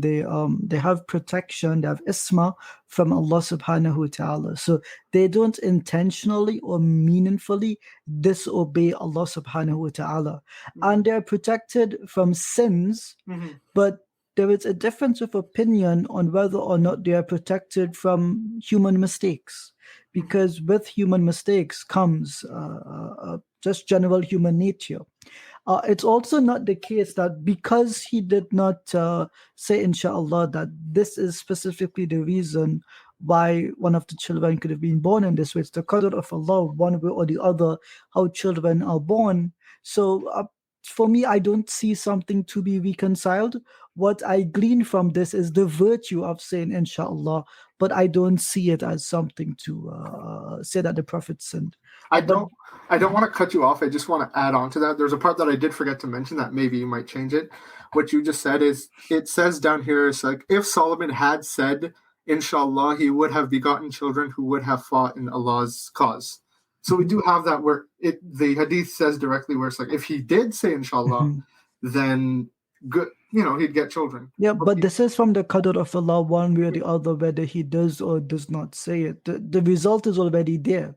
But remember, dua is the thing that changes destiny. And in this case, inshallah is a dua. So I don't see something to be reconciled here. One way or the other, there is already given an outcome. And there is no hint here of a sin. There's nothing here. No sin. I'm not saying sin. I'm just saying that in the fact that it's like, the ending of the hadith is very weird. And I'm not sure though if that is the saying of the narrator themselves. If you give me the hadith reference, I can take a look at it. But typically, I think I have the gleaning here that this may be from one of the narrators. What's the reference? The reference is Sahih al-Bukhari 3424. It is narrated by Abu Huraira, which, some scholars have issues and they talk about him and go through that depth. I don't think we'll have that issue here. Yeah. Okay, let me see. 3, 4. Oh, actually, I accidentally found it. Okay, let me see here. It says that the Prophet sallallahu alaihi wasallam further said, if the Prophet Solomon alayhi salam had said it, he would have begotten children who would have fought in Allah's cause, got pregnant except one who gave birth to half a child. Not sure what that means. So this way or the other, it's a child who would fight in the cause of Allah. To me, I don't see an issue here to be reconciled. What do you think the issue is? That because he said inshallah, something good did not happen? Well, yeah, the issue that I'm generally saying, again, this is just a question, is that the way that the hadith is stated, right, just the language and everything, one can make a connection that because Sulaiman alayhi salam didn't say inshallah, instead of given children who could fight and, part of his army, he was instead given a half child or a child who couldn't fight. Brother Zubair, it does say Falam Yaqul, if he had said it, it does say that in That's the the weird text. thing, yeah. So Zubair, I think initially when Zubair came on, Zubair, your point was that prophets don't sin. That's what I've heard. That's what I've known is prophets try their best. But this, to be clear, is not a sin, even if. No. Right. So that's not really. It's not in accordance to your initial point. It doesn't actually follow. Do you see what I mean? Sorry. Maybe I said it wrong. I don't mean just sin as in just directly sin. I just mean usually prophets are told as someone who will always follow Allah without issue, without cause, without problem. But so here it's not a command that you must always say inshallah. There's no command being broken. But there is an answer that I did find, and I'm going to give it from the scholars. Okay. There's a brilliant website. I could just put it in the back chat if you would like it, but because it was mentioned publicly, perhaps I can just read it. Brother Abbas, is it fine if I share my screen? Inshallah? Of course. of course. Share my screen, because have to go to the shuruh, the commentaries of the hadith to understand these things, and I don't want to answer from my own aql, right? So I don't know if you guys can see that. I need to add it to the screen. Where is it? There we go. Yeah. I'll just zoom in a little bit. Where is it? Zoom in a little bit. Okay, here's the answer. Okay. Let me see here. Number one, the commentators explain that Nabi Sulaiman alayhi salam actually forgot to say the inshallah, so he forgot from a mistake. And two, that it is also possible that he sufficed on having this in his heart and didn't see the need to say it verbally. So he may have intended it in his heart, inshallah, but did not vocalize it. But they don't see a problem with him having disobeyed Allah in the narration. And the reference for this is in Fath al-Bari and in Umdatul Qari. So okay, I see, you can check this out. I'm going to put this in the back chat as a quick reference for you. Yeah, for sure. And just before I leave that answer the question, I'm going to look into what you just linked and do a deep dive.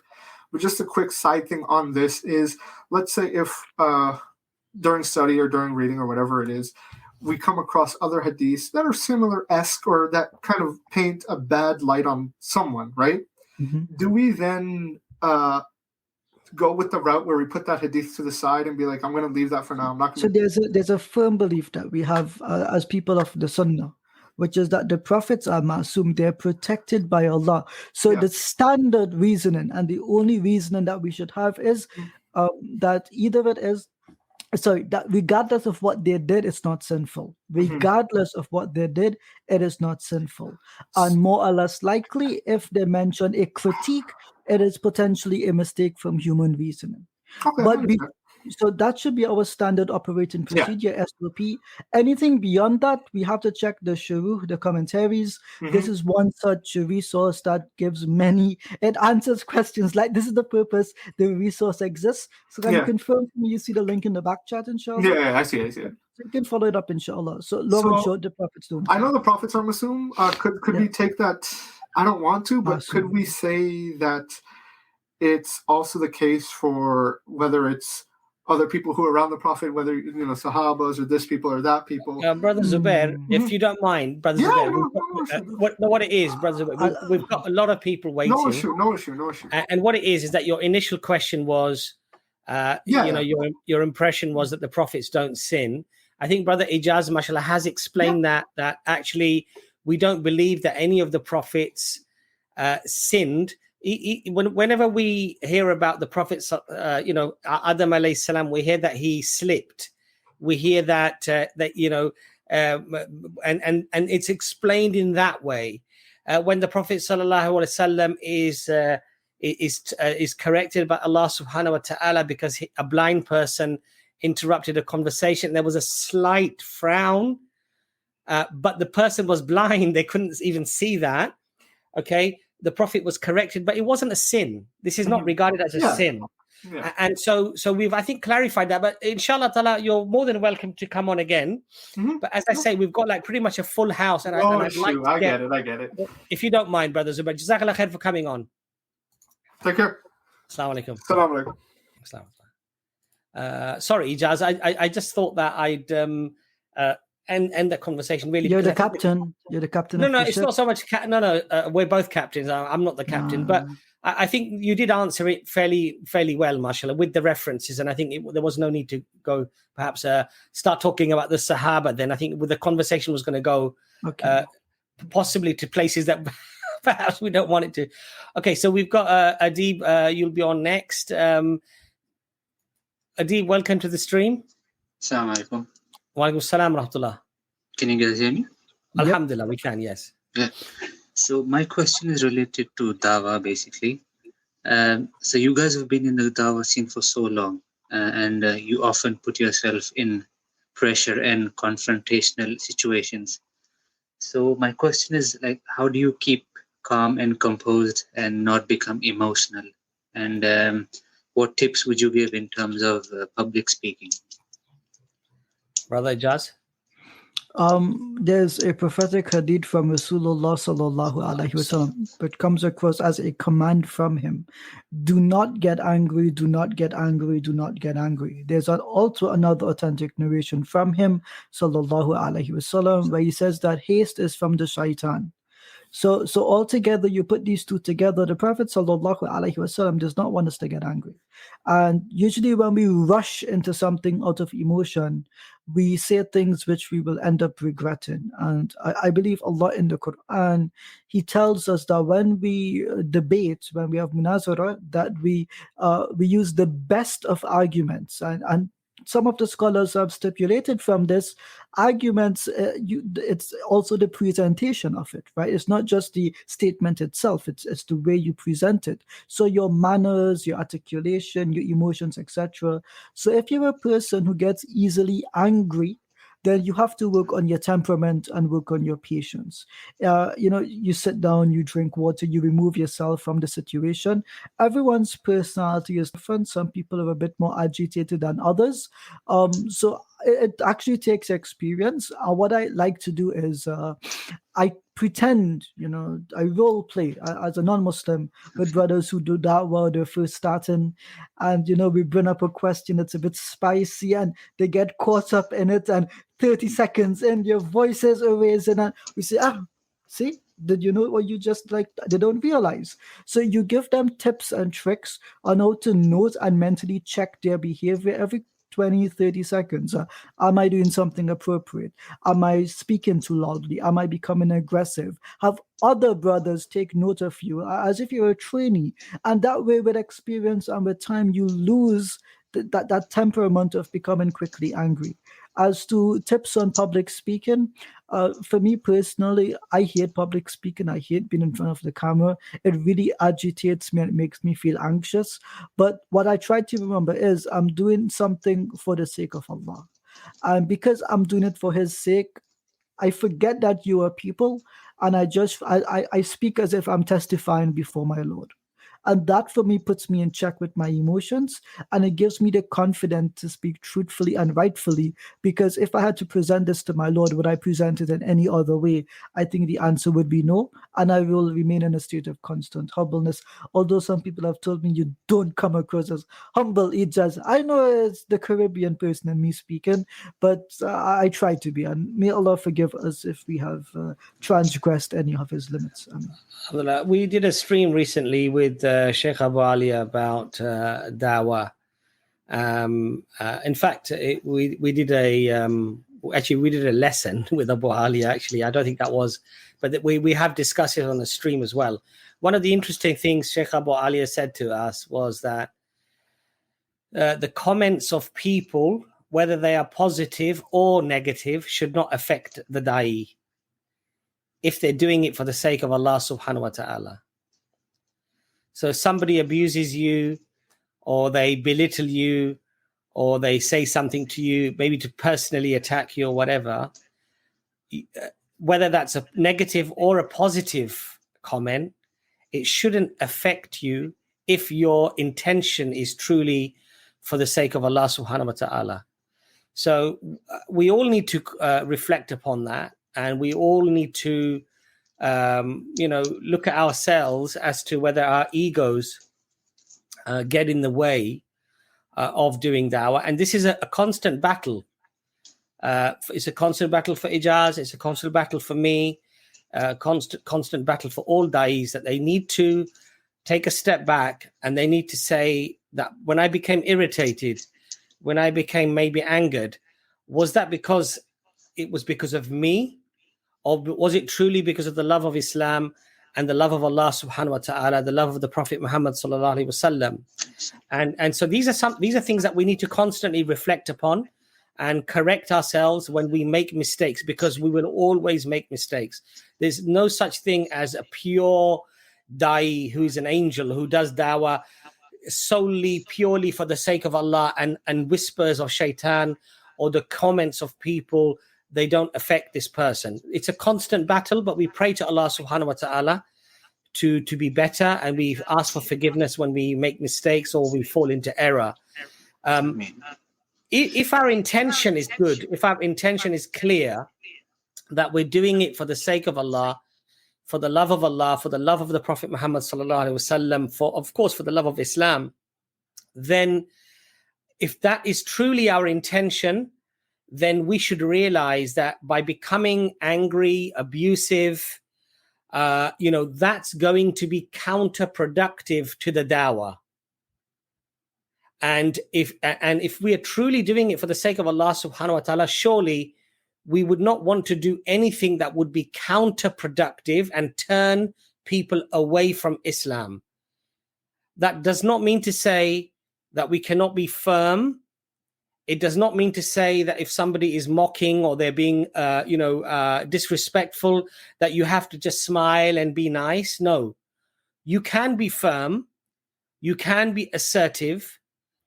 You can engage in, let's say, a more firm way without losing your decorum and your respect and your integrity and your Islamic principles. That's the very important thing. We don't sacrifice our Islamic principles because somebody is being, abusive or they're being rude to us. And the last thing is, if you find yourself getting angry to a stage where you are not able to control yourself, then you need to take a step back. Don't do the dawah. And if you are doing dawah and somebody is like this, walk away if you're incapable of handling the situation. And remember that there are always going to be some situations that you can never, calm down or bring to any reasonable, a discussion. And in that case, it's not about accepting defeat. It's about doing what's reasonable and rational under those circumstances. And Islam teaches us that the jahil, the person who's very jahil, they're ignorant, they're being abusive, they're swearing at Allah, swearing at the Prophet sallallahu alaihi wasallam. In fact, they're just swearing at themselves. Don't engage with this person. Walk away from this person. So we don't have to engage with everybody in the same way. I hope that answers your question, Adib. Jazakallah khair. Yes. Barakallahu feek. Assalamu alaikum, brother. Alhamdulillah. So who do we have next, Ijaz? So we've got Sister Zainab with her camera on. Sister Zainab, are you over 18? Could you please confirm that? You are? Okay. Okay, so we're going to get you on next. Sister Zainab, welcome to the stream. Thank you. Thank you so much for having me. I'm so honored to be in the presence of people of such knowledge as you. Excuse my silly picture. No, not at all. My question is, well, it's not as much of a question. It's just that over the years, I'm 22, by the way, and I've grown in a very Muslim household. I've been raised that way. My parents are Muslim. I'm from Morocco. And I feel like over the years, I've struggled to find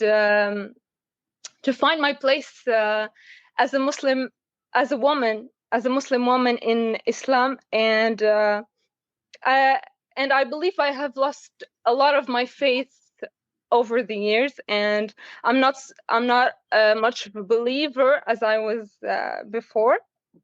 And I had my doubts on Islam, but I don't claim to have knowledge or any sort of, how can I say it? I'm not very well knowledgeable about Deen or Sharia or things like that. But I feel like I've done my share of sins, of course, as everyone. But I feel like it's hard for me to feel guilty about the sins that I've done, because I believe that I haven't hurt anyone by doing them. And I think I've grown apart from my faith, and it's really bugging me, because I'm a spiritual person. I like to believe in a great power, and I don't know if you could help me, but yeah, my friends encouraged me to join your life. And Jazakallah khair for coming on, Sister Zainab. Thank you. And it's very brave to come on and perhaps admit these things. It's not easy. So Alhamdulillah, may Allah inshallah bless you for your honesty and your being frank and open. Can I ask you? So are you in the US? Is that correct? No, I live in Morocco. I'm from You're in Morocco. Okay, mashallah. Yeah. So, sister, what I would say to you is that above all, the most important thing really would be is that do you believe in Allah subhanahu wa ta'ala? Do you believe in God? Do you believe in a creator? Yes, I do believe in a creator, but I don't. One of my issues is, to give you just an example, is that I find it hard to believe a creator merciful and loving as such as Allah to inflict on us an eternal torture that is Jahannam. It's very hard for me to accept that, having gone through an Islamic education since my early childhood.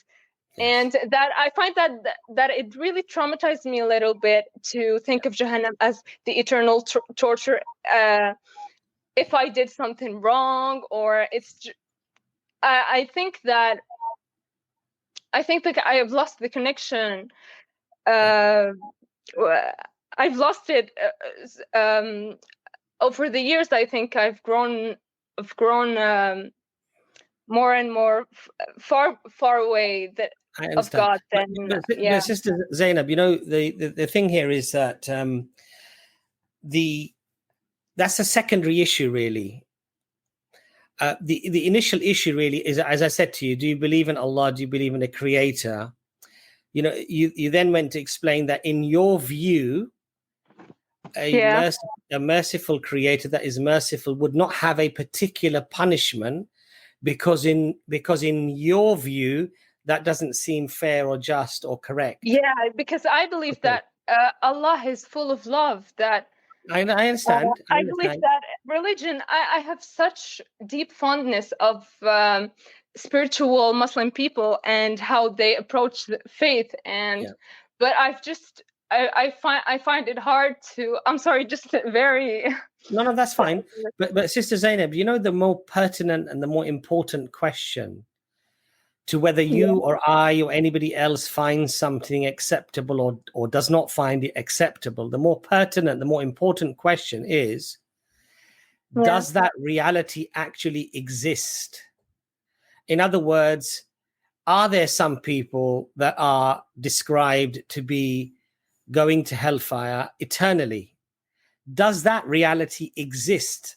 Me liking it, you liking it, accepting it or not accepting it doesn't change the reality if it does indeed exist. That's the point.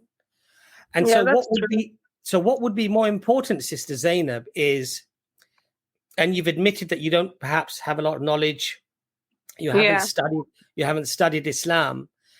And what I would say is that as a person, I would want to save myself from that reality if that reality actually existed. So what's important for me is that I need to, first of all, verify, why do I accept that reality existing in the first place or not existing in the first place? What is the evidence? What is the evidence that I have that such a thing exists, for example? Now, what I would say to you, Sister Zainab, is this. Is that through your research, through your investigation, if you are convinced that actually, even though I find it really difficult to understand, I'm convinced by looking at the evidence that actually this reality does exist, then the intelligent thing to do would be to save yourself from that reality, right? And to save the people around you from that reality. So, and the fact that you've said that I don't have knowledge really about Islam and I haven't really studied Islam, for me, living in the West and being born in England and spending my life here in a Western, very liberal, often very irreligious country, these are some of the questions that I asked myself as well. Can I establish without sort of reasonable doubt, with overwhelming evidence and probability, that Allah exists, that the Quran is indeed the book of Allah subhanahu wa ta'ala? And if that is the case, then whatever it tells me is the truth. Whatever it tells me is the reality. And whatever I believe, if it's contrary to that, it's wrong. And that's the reality. So what my advice to you, sister, would be is establish why you believe what you believe, that you believe in Allah, you believe in the Quran, because there's a lot of evidence to support the validity of this claim that this is from Allah subhanahu wa ta'ala. And when you are convinced of those two important facts, then it tells you that there is eternal hellfire. So save yourself from that and save the people around you from that.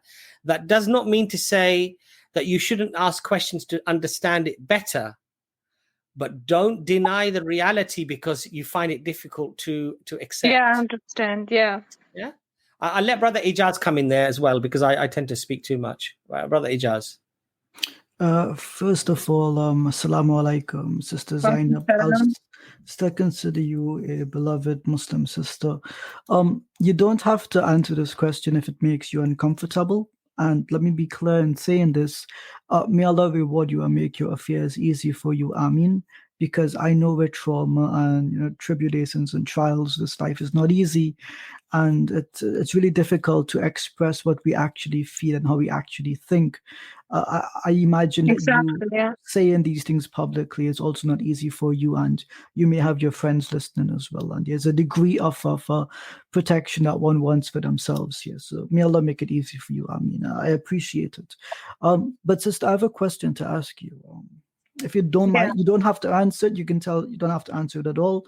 But basically, it's this: you said you committed your share of sins. If I were to ask, would these be considered major sins in Islam? Yeah.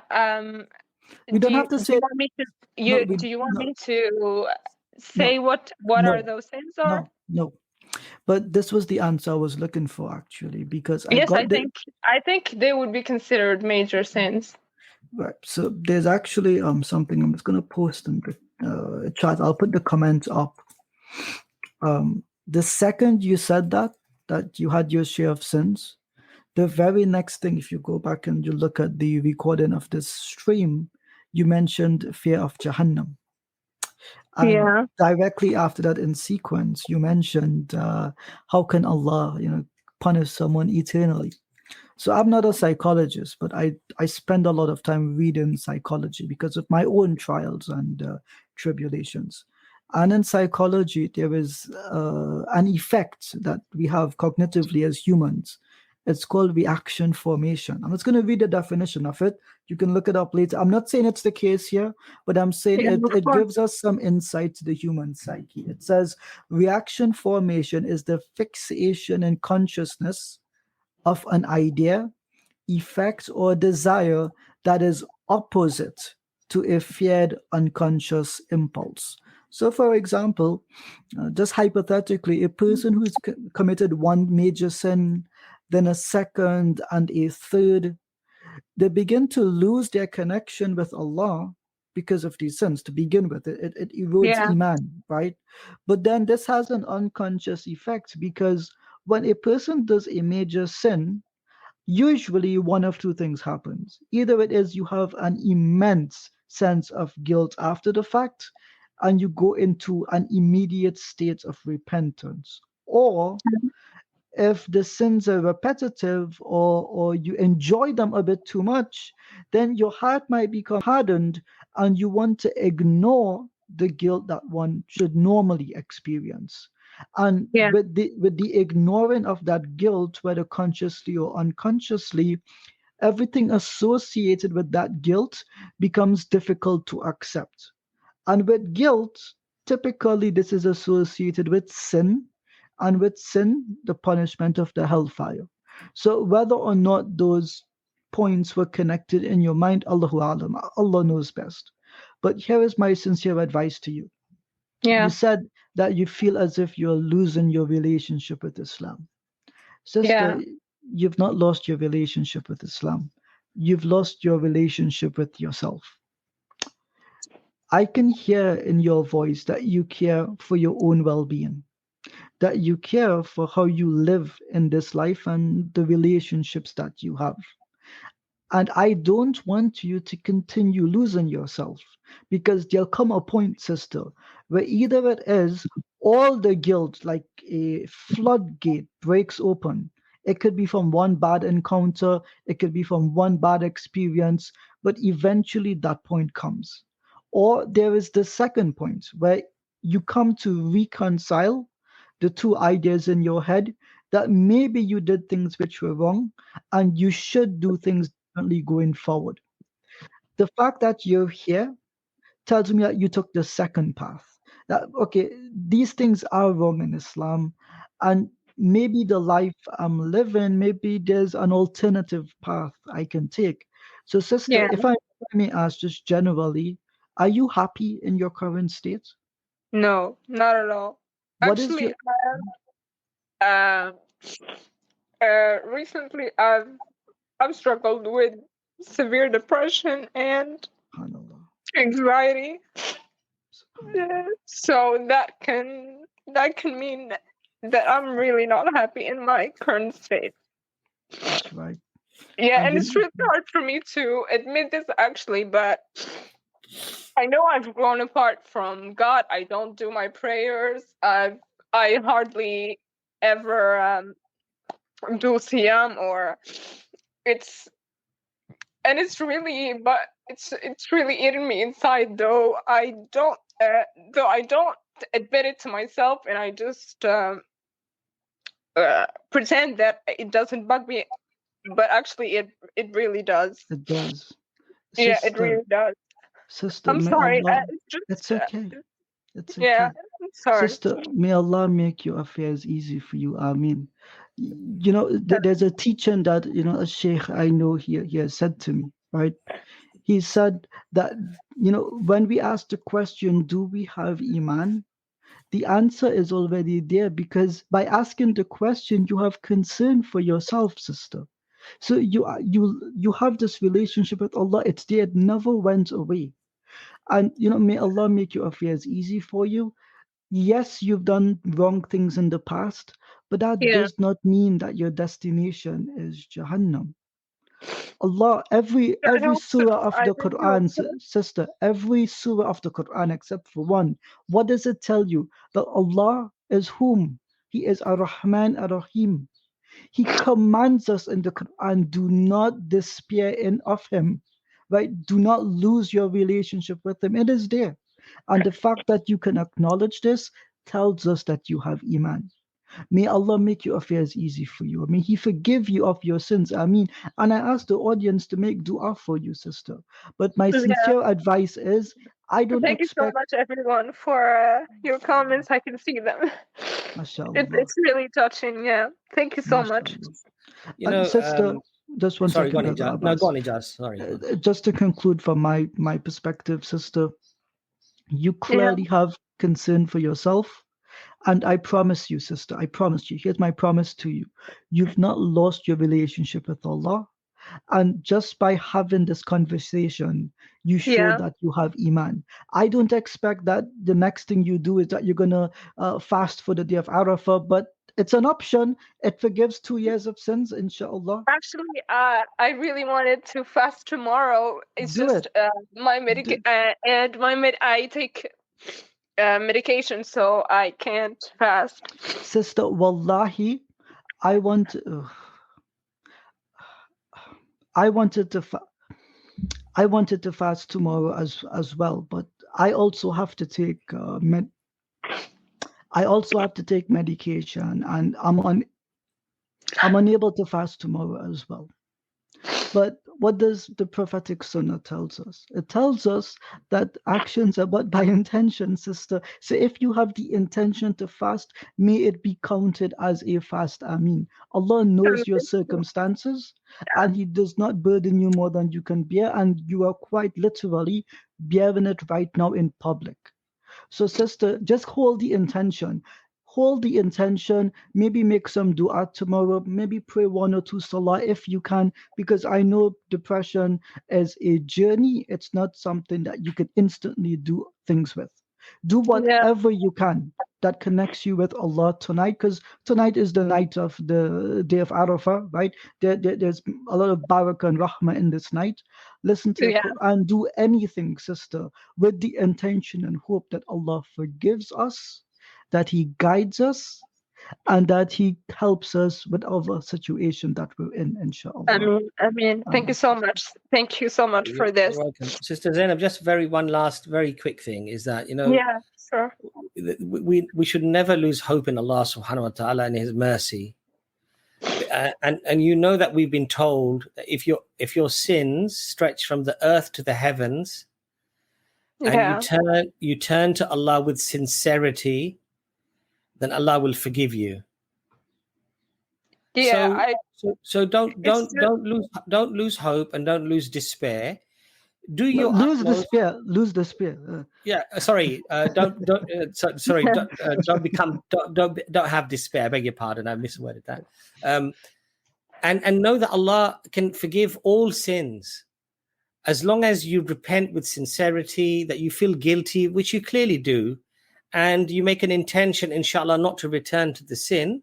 Allah says that Allah will forgive you. And then if you, through weakness, you return back to that sin, just do tawbah again.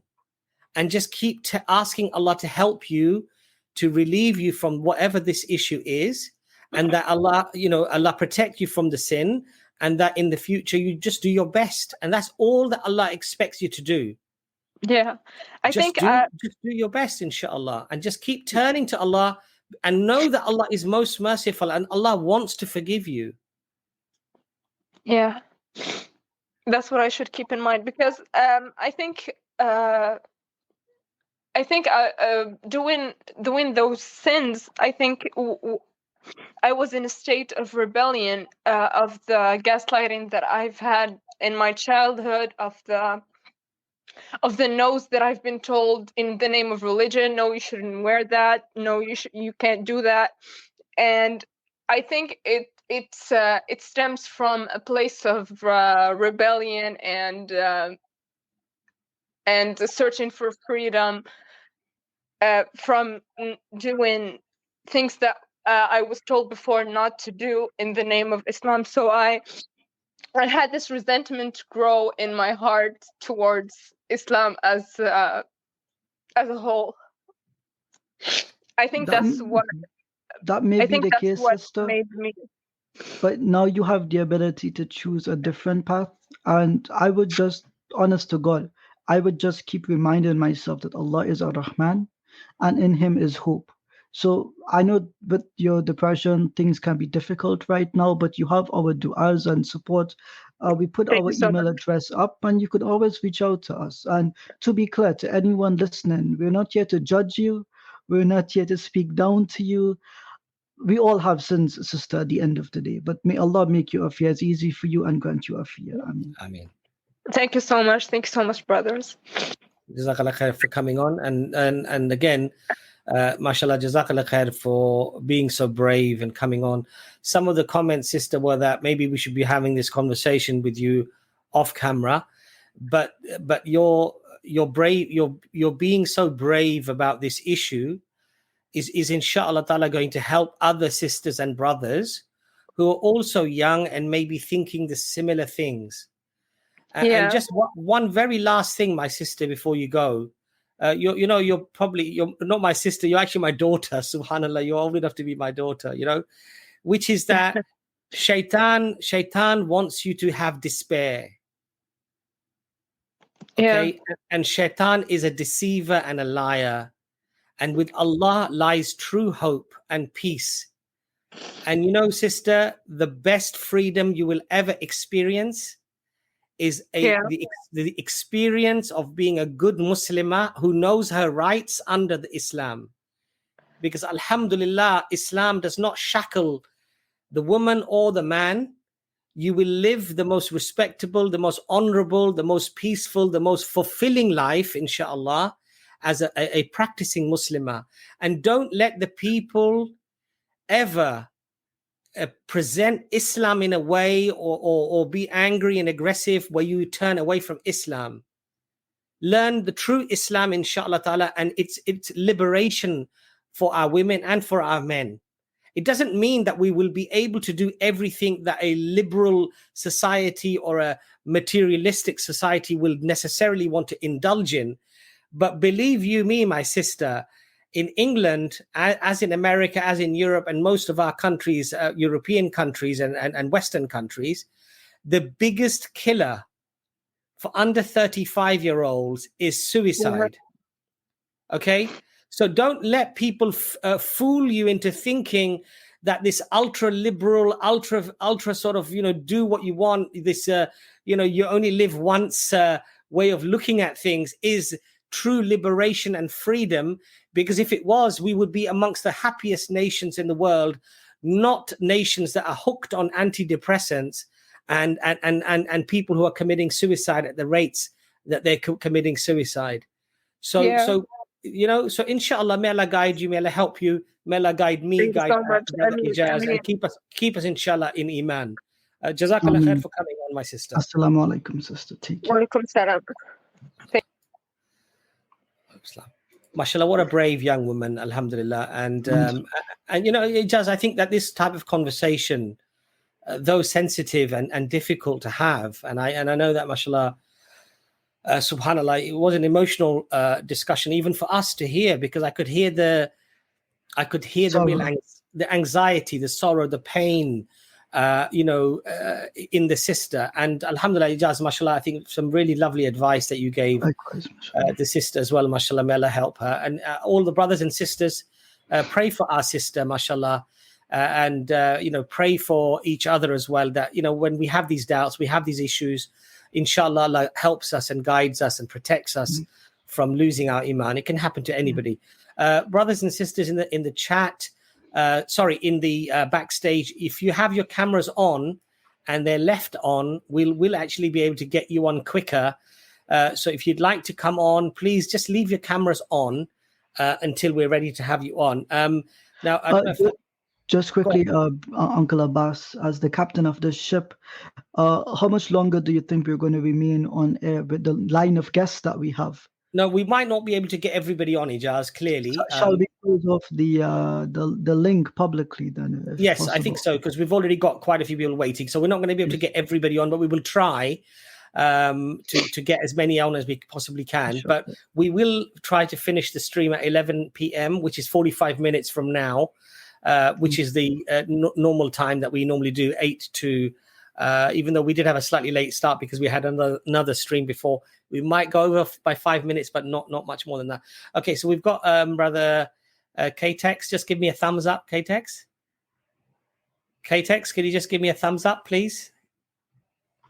There's K-Trex. K-Trex, sorry, I haven't got my glasses on. I was not expecting that to be a dude. I'm going to tell you right now. I was not expecting that. Just give me a wave now. Just wave at me. No, give him a wink. Give him a wink. He wants to see. No, that's fine. We're going to get you on next. Okay, we're going to get you on next. K-Trex, welcome to the stream. K-Trex. Oh. Wait, did you take him off, Uncle Abbas? K-Trex, welcome to the stream. You're muted, K-Trex. You got to unmute yourself. Yeah, hello, can you hear me now? Yep. Yes. Yep. Yeah, assalamu alaikum. Yeah, basically, I don't really have a doubt, but I have a question. Sure. Okay, and it's about Prophet Nabina Sulaiman. Basically, he had this dua where he asked Allah for no one else to have a kingdom like his, and I kind of asked myself, like, why? Like, I kind of never understood why. Well, don't humans want the best of everything? And a noble prophet, would he not want the best of things in this life? Yeah, but I don't know, it's kind of like the dunya, right? Yeah, but the best of things, we aim for it. We strive to be excellent in everything. A kingdom under the Sharia, we would want it to be the best of kingdoms, not the least of them, right? To having a successful kingdom under the rule of Allah. Who does not want this? All right, I see. All right, sounds good. Take care, brother. Assalamu alaikum. All right, thank you. Wa alaikum assalam. Okay, we're just gonna wait for the captain to return. He's gone AWOL. Brother Anas, do I take over this ship? Do I become like that guy in the movie with Tom Hanks? This is my ship now, or something, or I am the captain now, right? Is that what I do? I don't know. All right, guys, we're going to go off the rails. Uncle Abbas is in here. Cool young brother Ijaz is at the reins. Let's get DK on. DK, what's up? Assalamu Assalamu alaikum. Can you hear me? alaikum. I can hear you. First of all, Jazakallah for having me on. Mhm. So I have two questions that I've pondered upon. So firstly, I come from my family is all Ahl Hadith. That's all I've been learning. That's how I was raised. That's my belief. But I still have these questions. So one's about personal life and one's about the Quran, a verse in the Quran. So the first one is I have an inner voice, and that inner voice has says some things, so thoughts that normal people have, but they are like horrible thoughts about people, about Islam, about Allah, about the Prophet, Hadith, the whole I'm not gonna repeat them because if I say them out loud, it will take me away, and I don't wanna. I don't want to say them out Brother, loud. could I ask you a question? How old are you? I'm 29. Oh, okay, subhanallah. Could I ask you another question? Yeah, sure. Have you been diagnosed with any mental illnesses or mental difficulties? Not diagnosed, but if I told you my full story to a psychologist or therapist or whoever, they would say you need to take one second, just 1 second. For my personal support worker, I'm live. These people never learn. I pay the agency not to do these things, but it is. Sorry, please continue, DK. Please continue. Oh, okay, no problem. So if I told the issues and the problems and the questions and the thoughts that's okay. That's okay. Would it be that you want the thoughts? Would it be like thoughts about harming other people, perhaps? No. So the thoughts about Islam, doubts, the voice, the voice in my head, it says, sometimes you get thoughts bad and things. it's not always they're really bad. Mine are extreme. And that's okay. I don't want to say them aloud because that's okay, brother. That's okay. Let me tell you something. Let me tell you something, brother. Hold on. It's okay to have bad thoughts. It's okay to have naughty thoughts. And I'm sure you're telling me that they're terrible, but I've spoken to brothers who have a condition known as harm OCD, where obsessively and compulsively all they dream and think about all day long is to kill the people in front of them. Right? Kill them. If their loved ones, their parents, their spouse, their children. That's a bit extreme, isn't it? So we all have bad thoughts. Right, yeah. So I have one of the thoughts that keeps repeating in my head all of the time. Even if I'm happy on the outside and I've just read all the salahs, and because I read my salah every day, 5 times a day, I've got no question. It's the truth. You can't be a Muslim if you don't pray 5 times a day. What's the point? But the thought is that so I'm 29. I'm giving myself 10, 11 years to see some change in my life. Otherwise, I give up.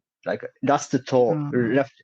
Not give up in Islam, but the other one. Give up on your life. That's yeah. So, brother, if you can also before just 1 second.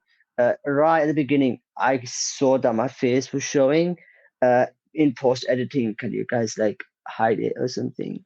I don't know. Don't think it was up. The brother backstage thumbs up, so he says thumbs up. Okay, we can take that out. So, brother, can I ask you a question? Yeah, are you married? Yeah, sure. No, I'm asking my parents to get me settled down. They're looking. I'm not gonna push them because I can't push my parents, but they are looking. Just give simple answers to the questions. Oh, sorry. Yeah. Do you have a job right now? Yes, alhamdulillah. Alhamdulillah. Do you work full time? Part time. Part time. Okay. Did you finish high school?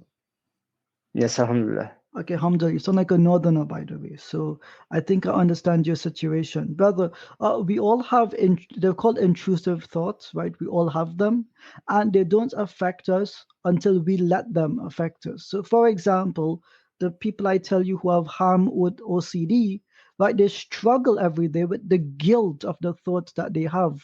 But Allah does not punish us for having bad thoughts. He punishes us for acting on these thoughts. So unless you're engaging in these thoughts, brother, leave them aside and ignore them. They have no bearing on your success or your failure in life, respective to the deen of Allah. Put them aside. And if you can't put them aside and you find it's difficult to think without these thoughts coming in, then at this point, I would suggest seek a counselor. I'll tell you why. It doesn't mean that something is wrong with you. It means that you need someone to help you develop proper cognitive filtering. And that takes time. Everyone has a difficulty in some way. For me, I can't cook and I can't clean, right? For some people, it's about dealing with the thoughts in their mind. But that you have concern for these thoughts, maybe it is if you've lasted 29 years without indulging in them. Then, brother, you have the strength to put them aside. Do you But find as like, if these thoughts paralyze you in your real life? so not parallel. So I don't want to like take too much of your time. It's no time over, right? And I want to ask my second question too. But like, so these thoughts of like ending everything have been with me since I was like 8 years old. And when I was 18, maybe 19, I got close. I started getting the process started, and Okay, then so like brother, I stopped let's just it, pause there. and my Let's just fear pause there. is Brother, gonna happen. Yeah. let's pause there. I'm going to strongly suggest that you see a counselor. I'll tell you why. But everything that you've said so far, I can tell that you're struggling with managing these thoughts. And sometimes when we begin to plan, I'm going to give myself 10 years, it's because we see hopelessness now and we don't see the situation changing. Do you feel as if you're in a hopeless situation right now? Not as far as Dean, no.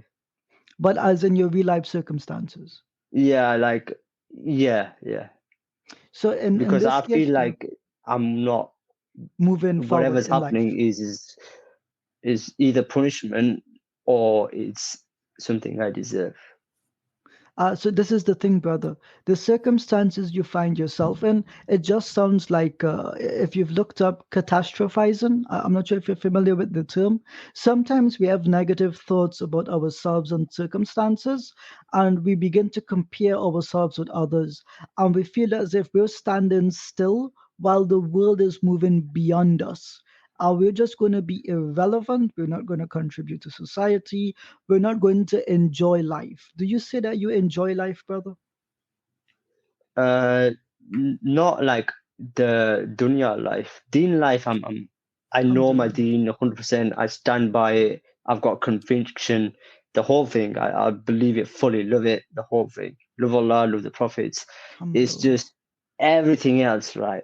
I can't be bothered. Like, it's so like, I don't even, sometimes I don't like I don't, and I know I'm on the, alhamdulillah, I'm on the straight path because like whenever I intend to sin, quote unquote, something stops me. So I know I'm good with my deen.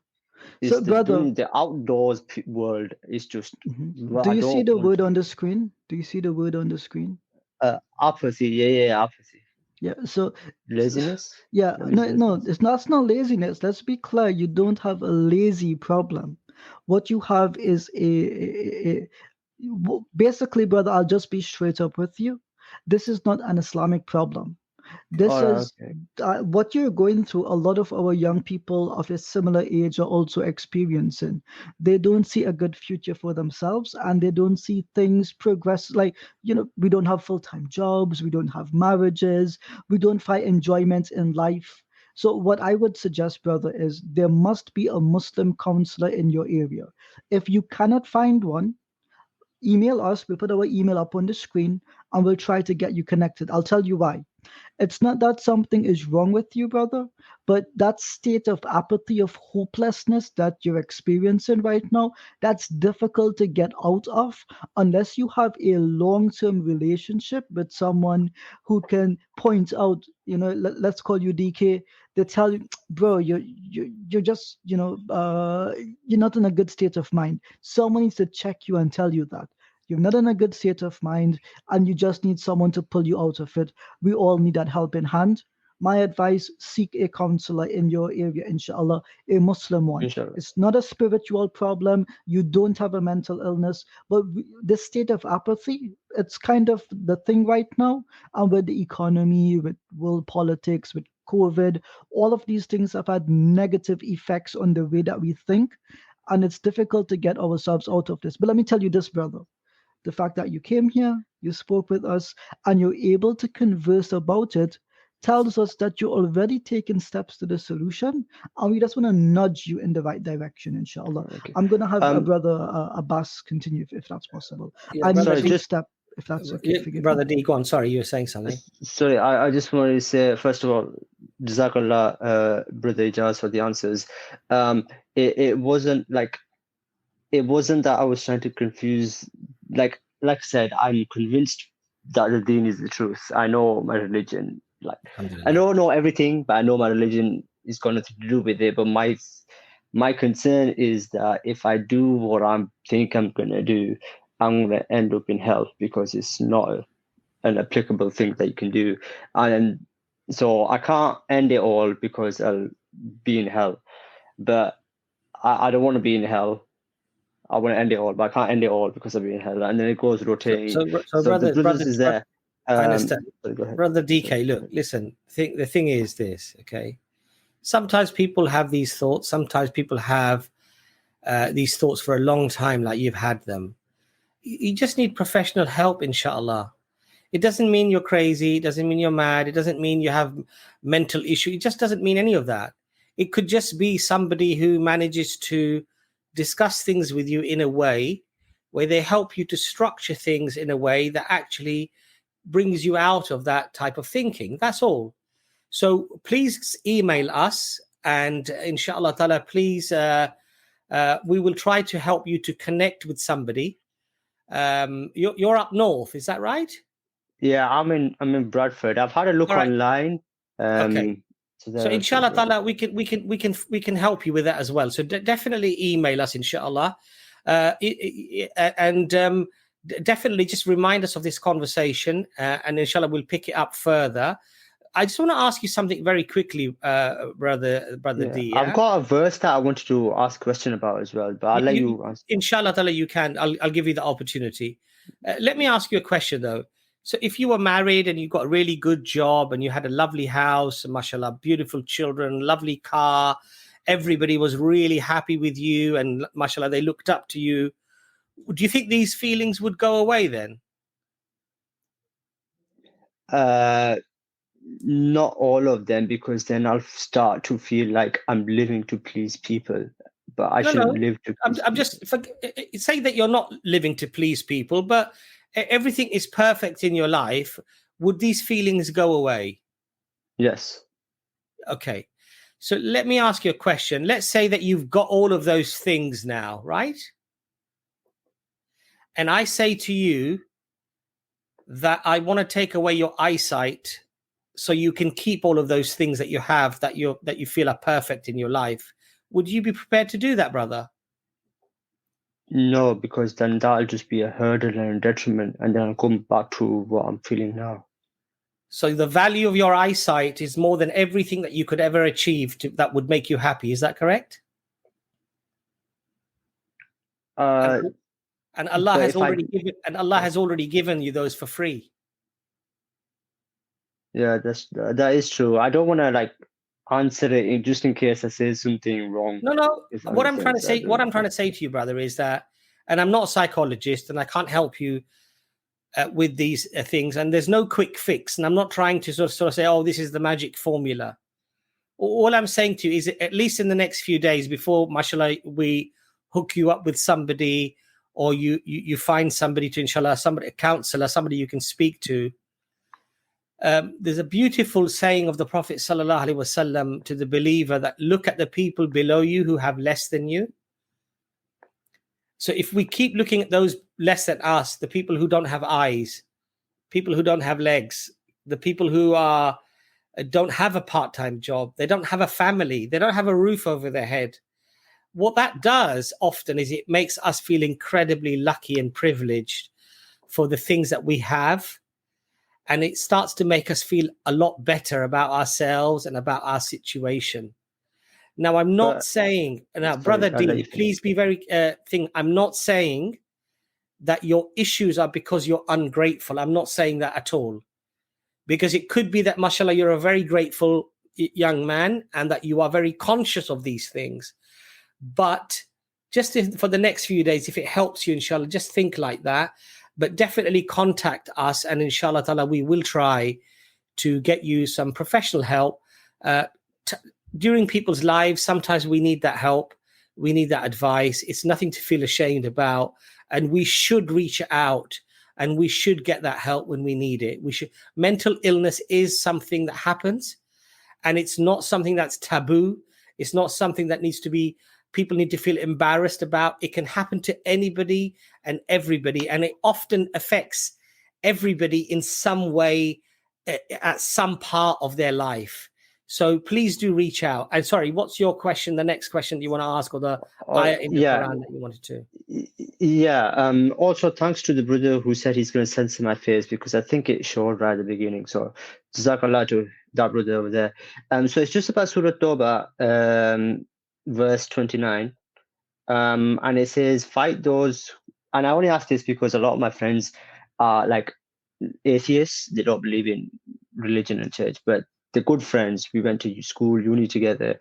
And so that verse says, fight those who do not believe in Allah or in the last day, and who do not consider unlawful what Allah and His Messenger have made unlawful, and who do not adopt the religion of truth from those who were given the scripture. Fight until they give the jizya willingly while they are humbled. So does that mean I have to fight my friends? No, it doesn't mean that at all. It doesn't mean that at all.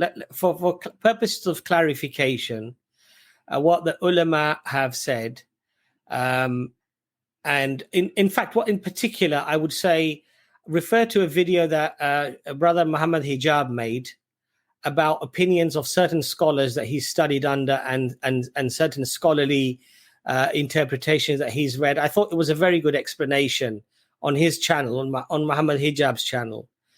And he also discussed this with Jordan Peterson when he was on the show with Jordan Peterson.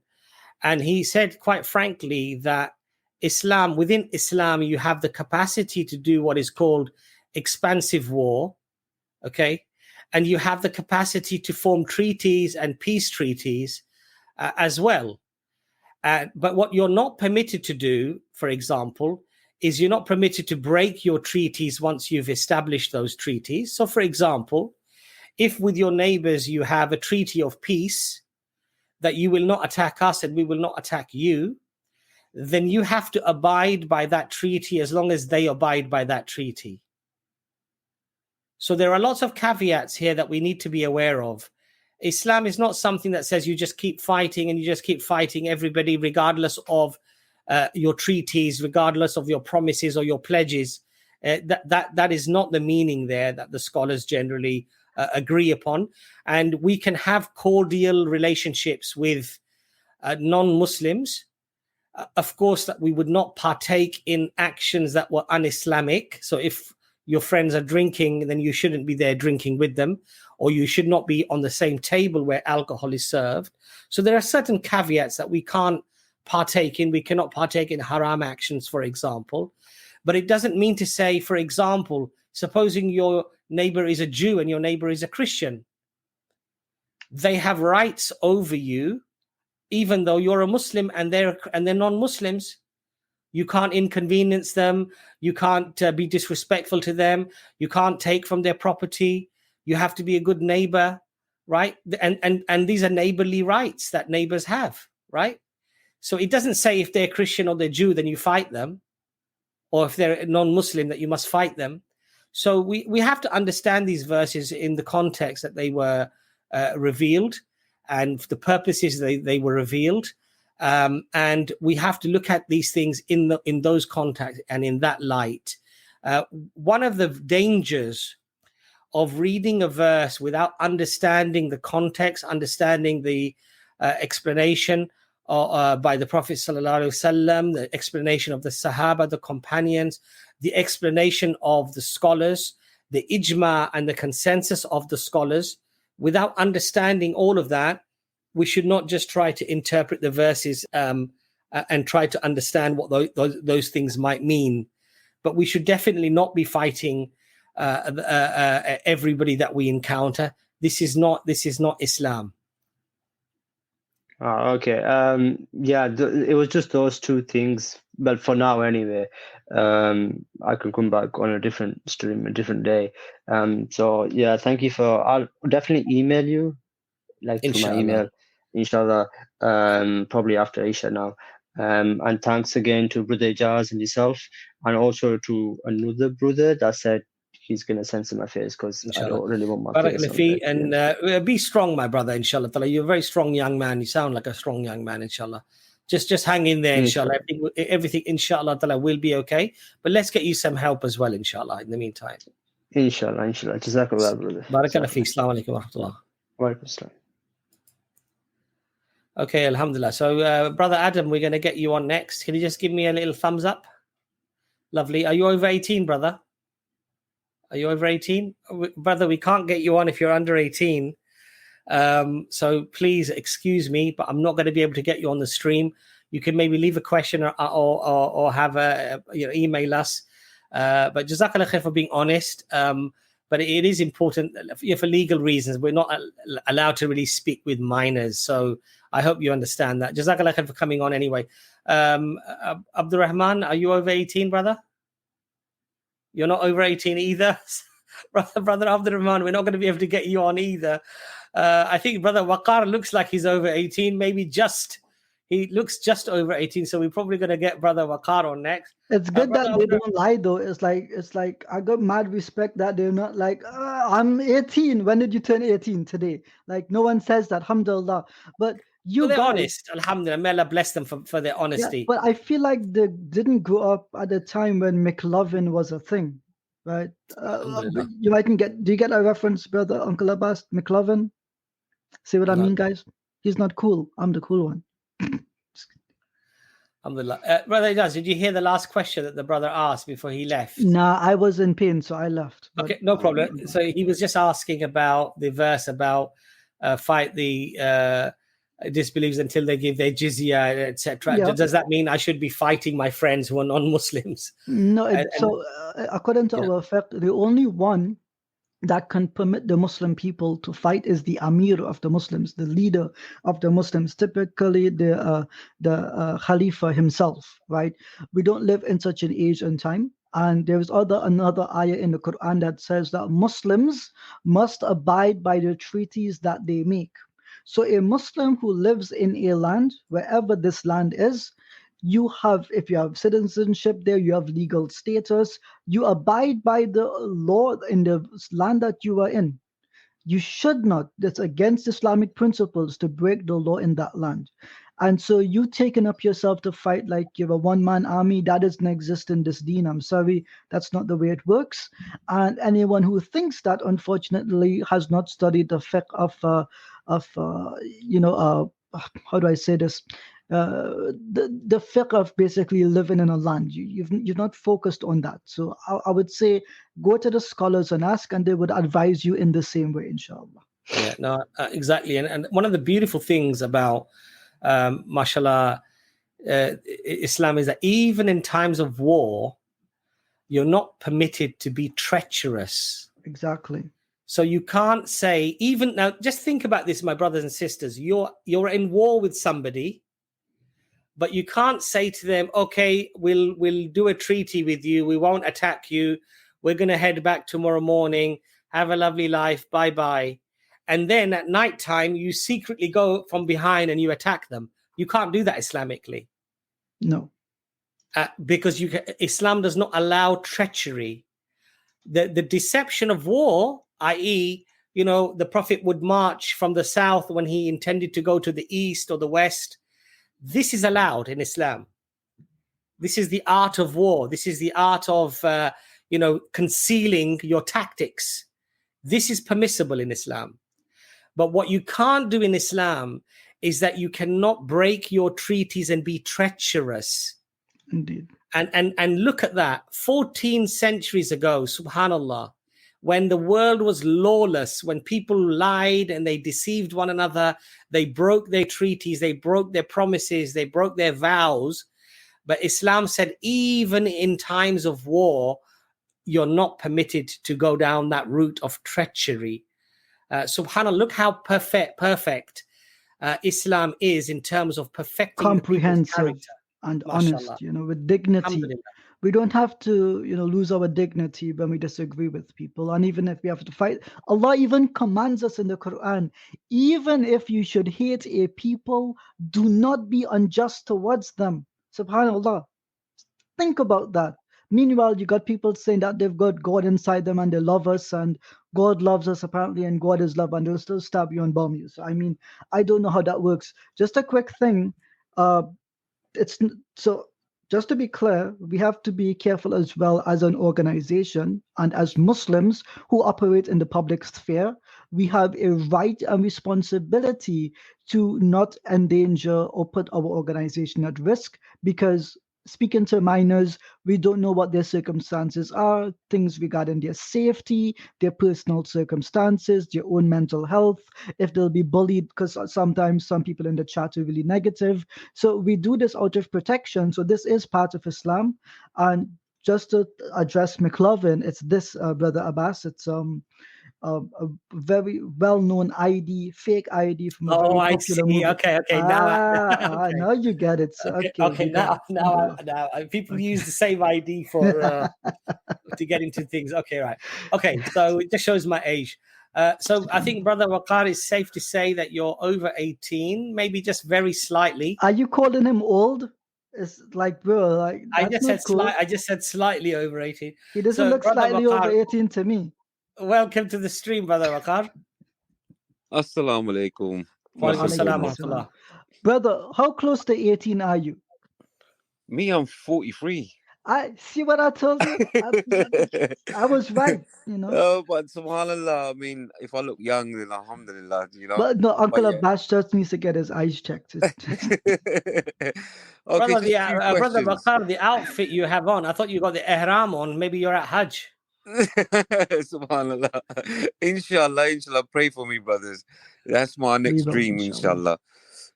So yeah, just a few questions I've got. One, I've heard everybody speaks about, it's in 10 days, before 10 days, you're not meant to cut your nails and your hair. Just want to know the wisdom behind that. What is the wisdom behind that? And then the two other questions that my colleague had. For me, I'll answer the first one very quickly. Okay, yeah. Sure. So this is the thing. There is no specific reason given by the Prophet sallallahu alaihi wasallam. All the reasons are basically speculation from the ulama. That's what it is. The most popular explanation, because we have a command, right? And by the way, it's not fard to do this, right? It's mustahab, meaning it's, at least if you follow the Hanafi fiqh, it's mustahab, it's preferable. You're not in a sinful state if you don't do it, right? And many people think if they cut their nails, their qurbani, it's gone, it's lost. This is not the way it works. You can cut your nails, but out of love for the prophetic sunnah, it's better, it's preferable that you don't. Your nails and your hair. However, if you've gone beyond the 40 days, because you have a 40-day time period to trim your nails and the hair from your body, then it is required for you to actually clip your nails and trim your hair if you've gone over the 40-day limit in that case. So these are the circumstances behind it. As to the explanations, the scholars say it is to imitate the Hujjaj who are doing their sacrifices on that noble and sacred day. Others say it is so that the person who does it they remind themselves of the sacrifice that they're about to do. So they preserve themselves, because the reward that they get is for the entire body, right? For the entire body. So the less you clip, the less you leave off, the more barakah you get. But this is all speculation, and these are the two most popular answers from the scholars, from my knowledge. Brother Abbas, please take it away. No, I think, mashallah, that's very comprehensive. Brother Waqar, what was the next question you wanted? Next question was, I was having a little just a debate with one of my colleagues, and she's basically working with me, and she's looking into Islam and rest of it. One question she asked me was, you know, how come all the prophets have did mistake, but Jesus Christ never did? And I go, I don't know about that, because I can't give you. She goes that we all human beings, we do mistakes, but according to what Bible says, Jesus Christ never done a mistake. Even your Quran says the same, but all the rest of the prophets have done mistakes. So I couldn't understand. I didn't. I said, look, I don't know nothing about that, so I can't. I'm not knowledgeable in that sense, so I don't know what to say to you. So I did say I will get back to you and let you know in regards to that. So could you just enlighten me with some? Can I take this one, Uncle Abbas, with your permission, please? You gentle soul. Thank you. So to begin with, the question is itself wrong, because it assumes that Islam teaches that Isa alayhi salam could not do mistakes. Rather, it is the Quran says he was pure. And in this purity, it applies to all the prophets, including him. So it's not just him alone, it's all the prophets don't do sins. But it does not say that they are prohibited from doing mistakes, right? The Quran does not say that Isa alayhi salam never did any mistakes. It never comments on mistakes. So what she's going to come to you and say is, well, where does the Quran mention this? So there's one ayah that says he is pure. That's, I think it was Zakiya, if I'm not mistaken, pure, right? And so what does this mean? We go to the ulama and they say this just refers to his isma, for his protection from major sins and from minor sins, right? But maybe they can do mistakes according to their reasoning. And this applies to all the prophets. Are we clear on this first point? All the prophets have this protection, not just him. But it is mentioned in the Quran specifically for him, simply because Allah wants to distinguish the claims of the Jews from what is the reality about his situation. Does that make sense? Yeah. Because the Jews claim that he's demon possessed. Now, they say that they say very unfortunate things, that he was a magician and other things that I don't care to repeat. So the prophets can make like calculation errors. They can forget something here and there, but they will never intentionally and willingly disobey Allah. This is the difference. Okay. Sure. Right. So you tell her this is for Isa alayhi salam and Muhammad sallallahu alayhi wasallam. Then there's a second point, which is the Bible actually teaches that Jesus sinned. It actually teaches this. So I don't know if you read the Bible, brother. It's not very fun. I'll just be honest with you.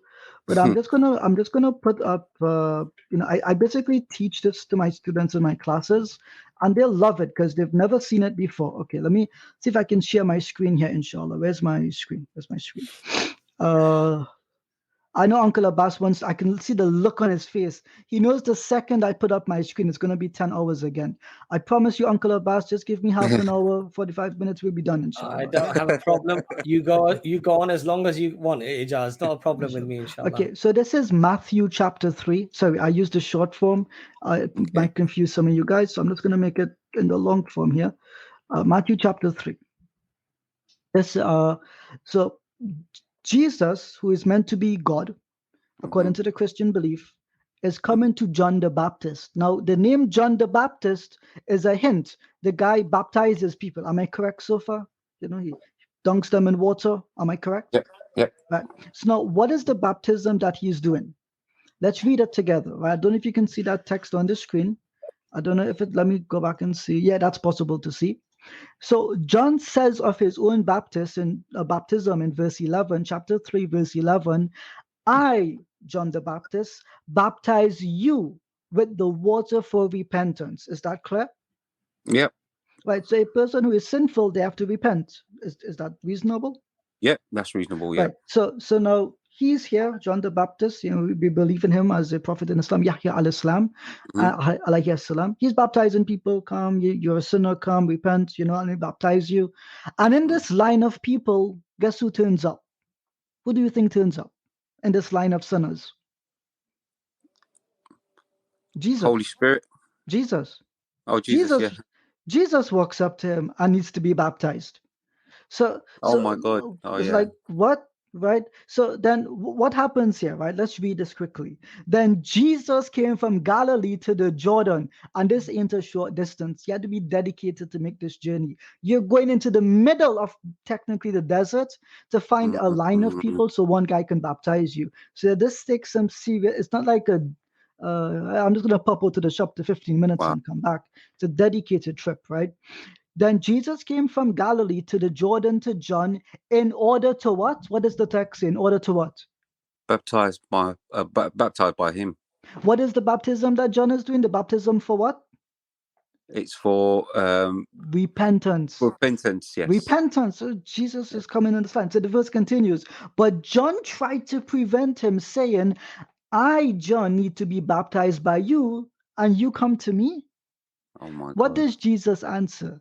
But Jesus answered and said to him, permit it for now in this way. It is right for us to fulfill all righteousness. Understand this. Understand this. If Jesus was not baptized, he would not be righteous before God. Before God, yeah, sure. Yeah, understand that. So they can tell you, oh no, Jesus is showing an example. Jesus is saying, I need you. He literally says to us, I need you to do this so that I can be righteous before God. Me, Jesus, God, I need to be righteous before myself, apparently. Wow. You get the context. But there's a trick here. You don't know what the trick is? What's the trick?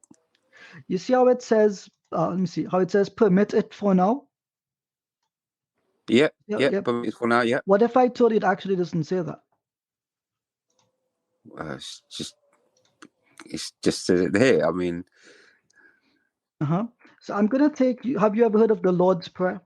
Just like 2 minutes and we're done. Have you ever heard of the Lord's Prayer? I know. It's the only prayer that Jesus teaches Christians. The only prayer he's ever taught them. It's their most famous. You might have heard it before. Our Father who art in heaven, hallowed be thy name, thy kingdom come. Blessed this. Have you heard that prayer before? Right. So that's a very famous. Let me see if I can just bring it up here. It's Matthew 6. Let me see here. Matthew 6:12. Right. So I'm just going to bring it up.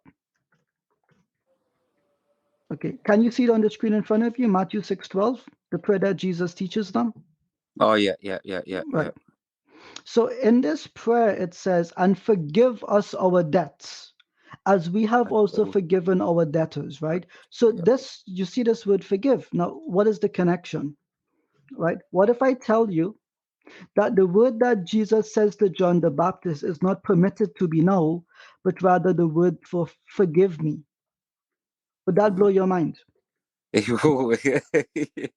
so that's what I'm going to show you. I promise you that's what I'm about to show you. And I promise you show this to your Christian friend. Really? And I promise you she's going to be not only confused, she's going to end the conversation and she's never going to bring this point up again. But you wanted to bring this, you wanted to bring it up again. I'm telling you now, you wanted to bring it up again, right? Just give me a moment here. We want to get to Matthew 3:15. Okay. So I go to Matthew 3:15. Just give me 1 second. Matthew 3:15. Oops. There we go. If I can just share my screen in general. Remove. Stop sharing. Let me share my screen. Share screen. I'm just going to share my entire screen. Okay. You should be able to see my screen. Can you see it now? No, Josh. What about now? Oh, wait, no, I didn't put it up. My bad. Thank you.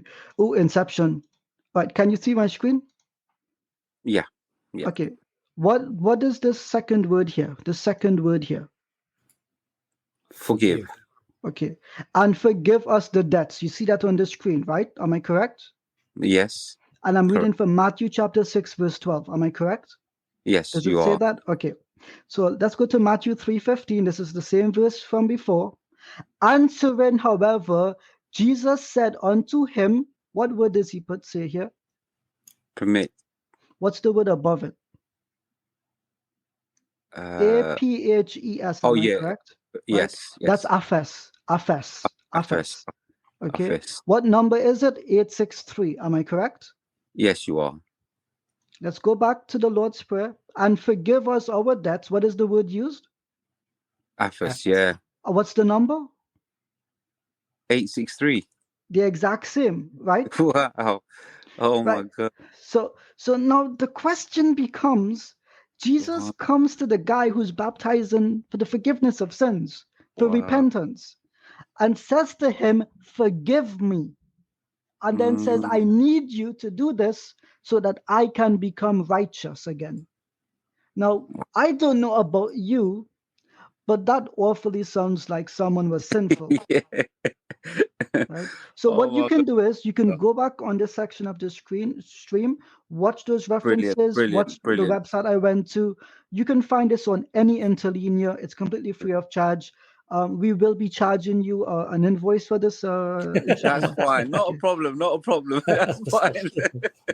Well, subhanallah, mashallah. This is the thing. I mean, may Allah subhanahu wa ta'ala bless you guys. Seriously, this is immense help. And this is how we can answer these questions back to these Christian people and put things straight, really. But subhanallah, this is really helpful. And bro, what's your other two? Because Abbas is going to kill me. We need to get to the other two questions. It does. Can I ask you a question? No. If you, I said not. You do not have consent. No. Yeah. But I'm going to try to just ask it anyway. It does. If you were to talk to your mother and you said to your mother, woman, I would be dead. I'm from the Caribbean. Yeah. My mom would not, like, my mom's probably watching this stream. She'll probably like nodding along. She'll kill me. So Waqar, if you were to say to your mother, woman, what have I got to do with you? Right? Oh would you say that was quite probably in Islam that would be a major sin, right? The Quran says when your parents are elderly, do not even say uff to them. So calling your mother woman, bro. Woman. Okay, so it does. We don't say that the Prophet Jesus, peace be upon him, ever would have spoken to his mother in that way. No. But guess what? But guess what, Waqar? The Bible actually does say that that's exactly how Jesus spoke to his mother. It does. Maybe you have the reference. I don't have the reference. Yes, I can bring it up really quickly. Oh, that's bad. Now, you're using a language towards your mother that you would never use, I would never use, and most people would regard it to be very rude and abrupt to speak to your mother in that way. Most definitely. Right? We don't say that Prophet Jesus, peace be upon him, would have ever spoken in that way to his mother. No way. But the Bible actually says that he did speak to his mother in that way. And I would say that was actually, you cannot show anything that the Prophet ﷺ did that would even be remotely close to something like this, subhanallah. No. Just put it up on the screen. It's John 19:26, Brother Abbas. So what is it does if you read it, because I haven't got my glasses. Okay, no problem. It says, so Jesus, seeing his mother and the disciple whom he loved standing there, said to his mother, woman, behold your son. Astaghfirullah al-Azim. This is, and just to contrast this is the Isa alayhi salam in the Quran who as a child defended his mother. This is the difference between the two books. In the Quran, Isa alayhi salam loves his mother so much he defends her even as a baby in a cradle. But in Christianity, the adult Jesus, who has sense and reason and who is fully God, looks at his innocent mother who is being chastised and disregarded, and calls it disrespectfully. It does. What's the full verse? Because I think the full verse, Ahmad did that. I remember quoting it as well, and he was saying that what have I got to do with you, or something like this. It was in a continuation of this verse. Am I correct in that, or have I got that? Have I mixed up something? I'm not too certain. I can't remember. Just have a look at the context of that verse. Yeah, I put it up. I don't see that.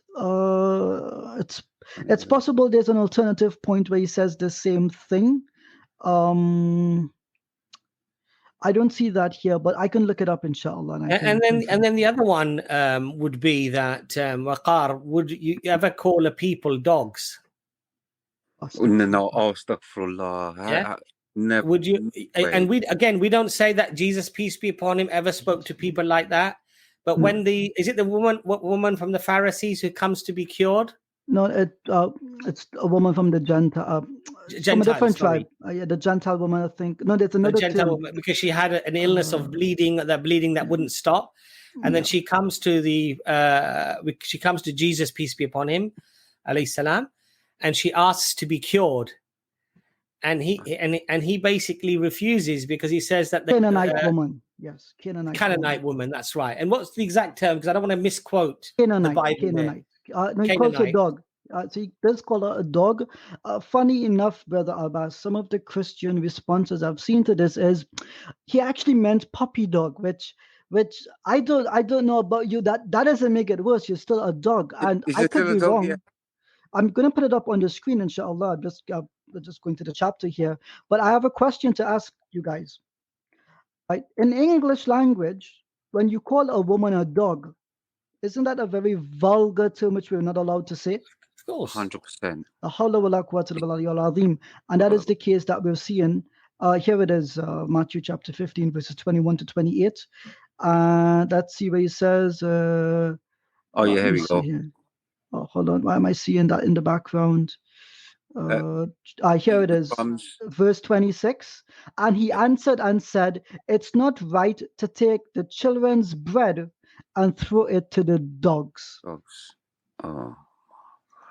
And then she replies, so she said, "Yes, Lord, for even the dogs eat the crumbs that fall from the table." Is that right? Correct. Yes. So the point that I'm trying to make, Waqar, here is that Ijaz mashallah made a beautiful point with mashallah great detail there. But there are these very simple verses as well. Now, of course, as Muslims, again, I want to clarify, we don't believe that any of the prophets behave dishonorably to their mother, to the people. We don't believe that. They were always in their when it came to religion, best of character.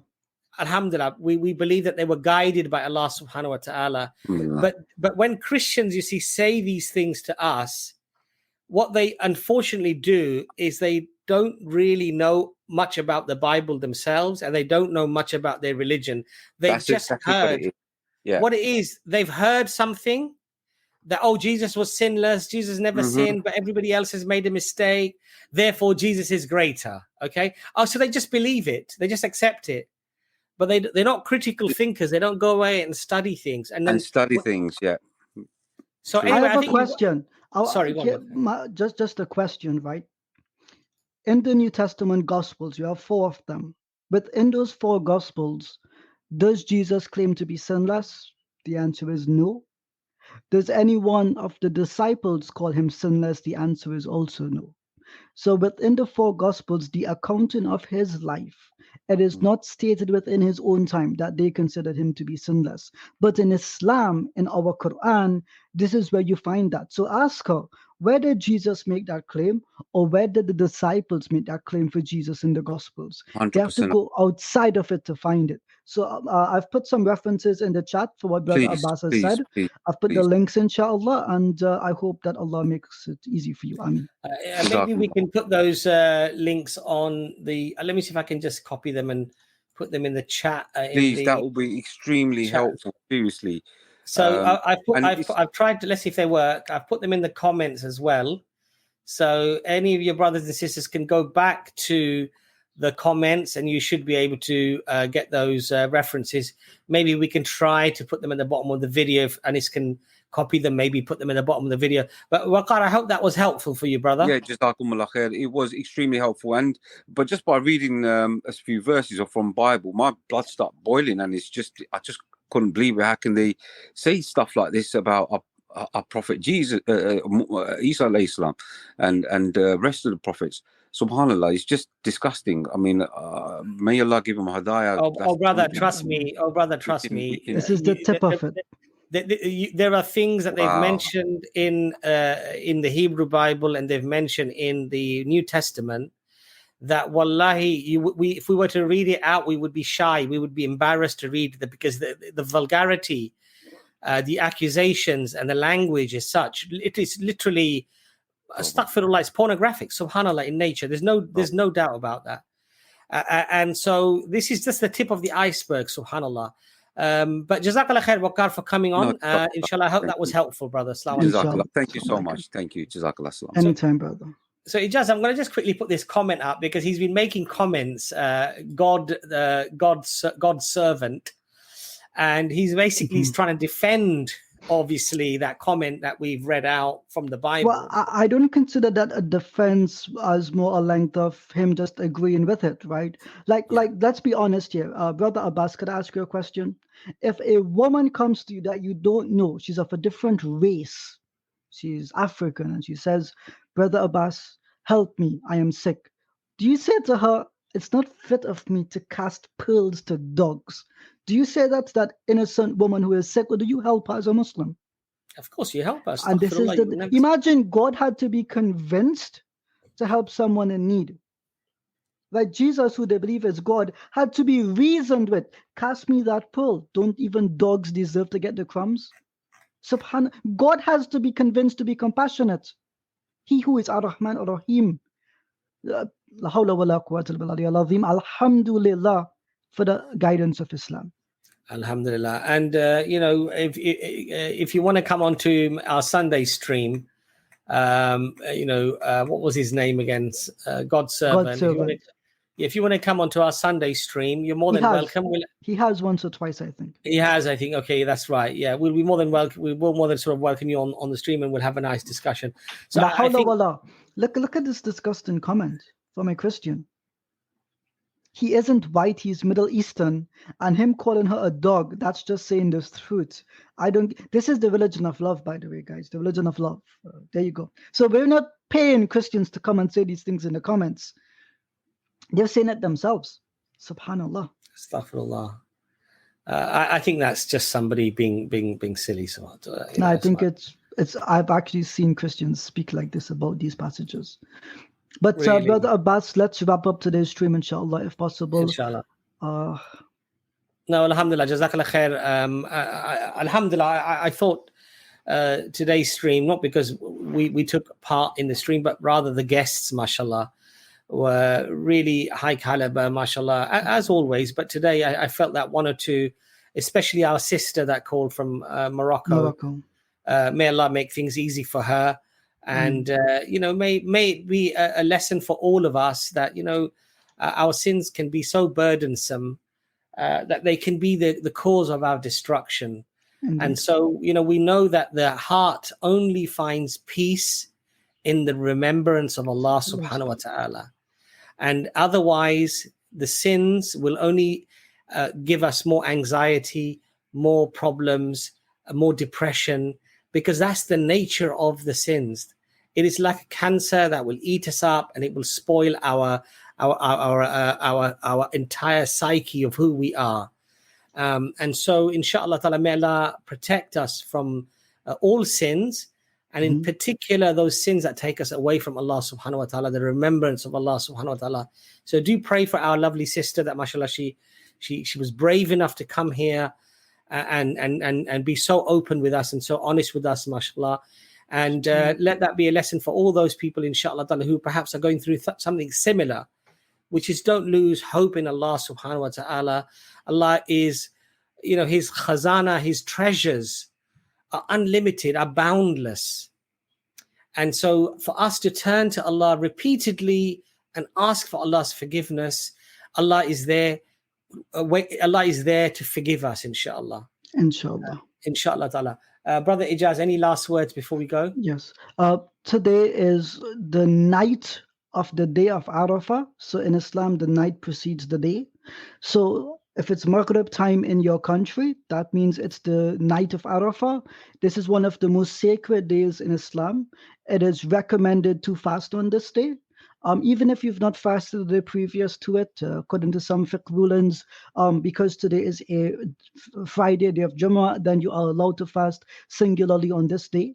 So take the opportunity, consider what the Prophet sallallahu alaihi wasallam has said, that the deeds done within these 10 days of Dhul Hijjah are some of the most beloved to Allah. So it's sacred because the Prophet sallallahu alaihi wasallam has said this.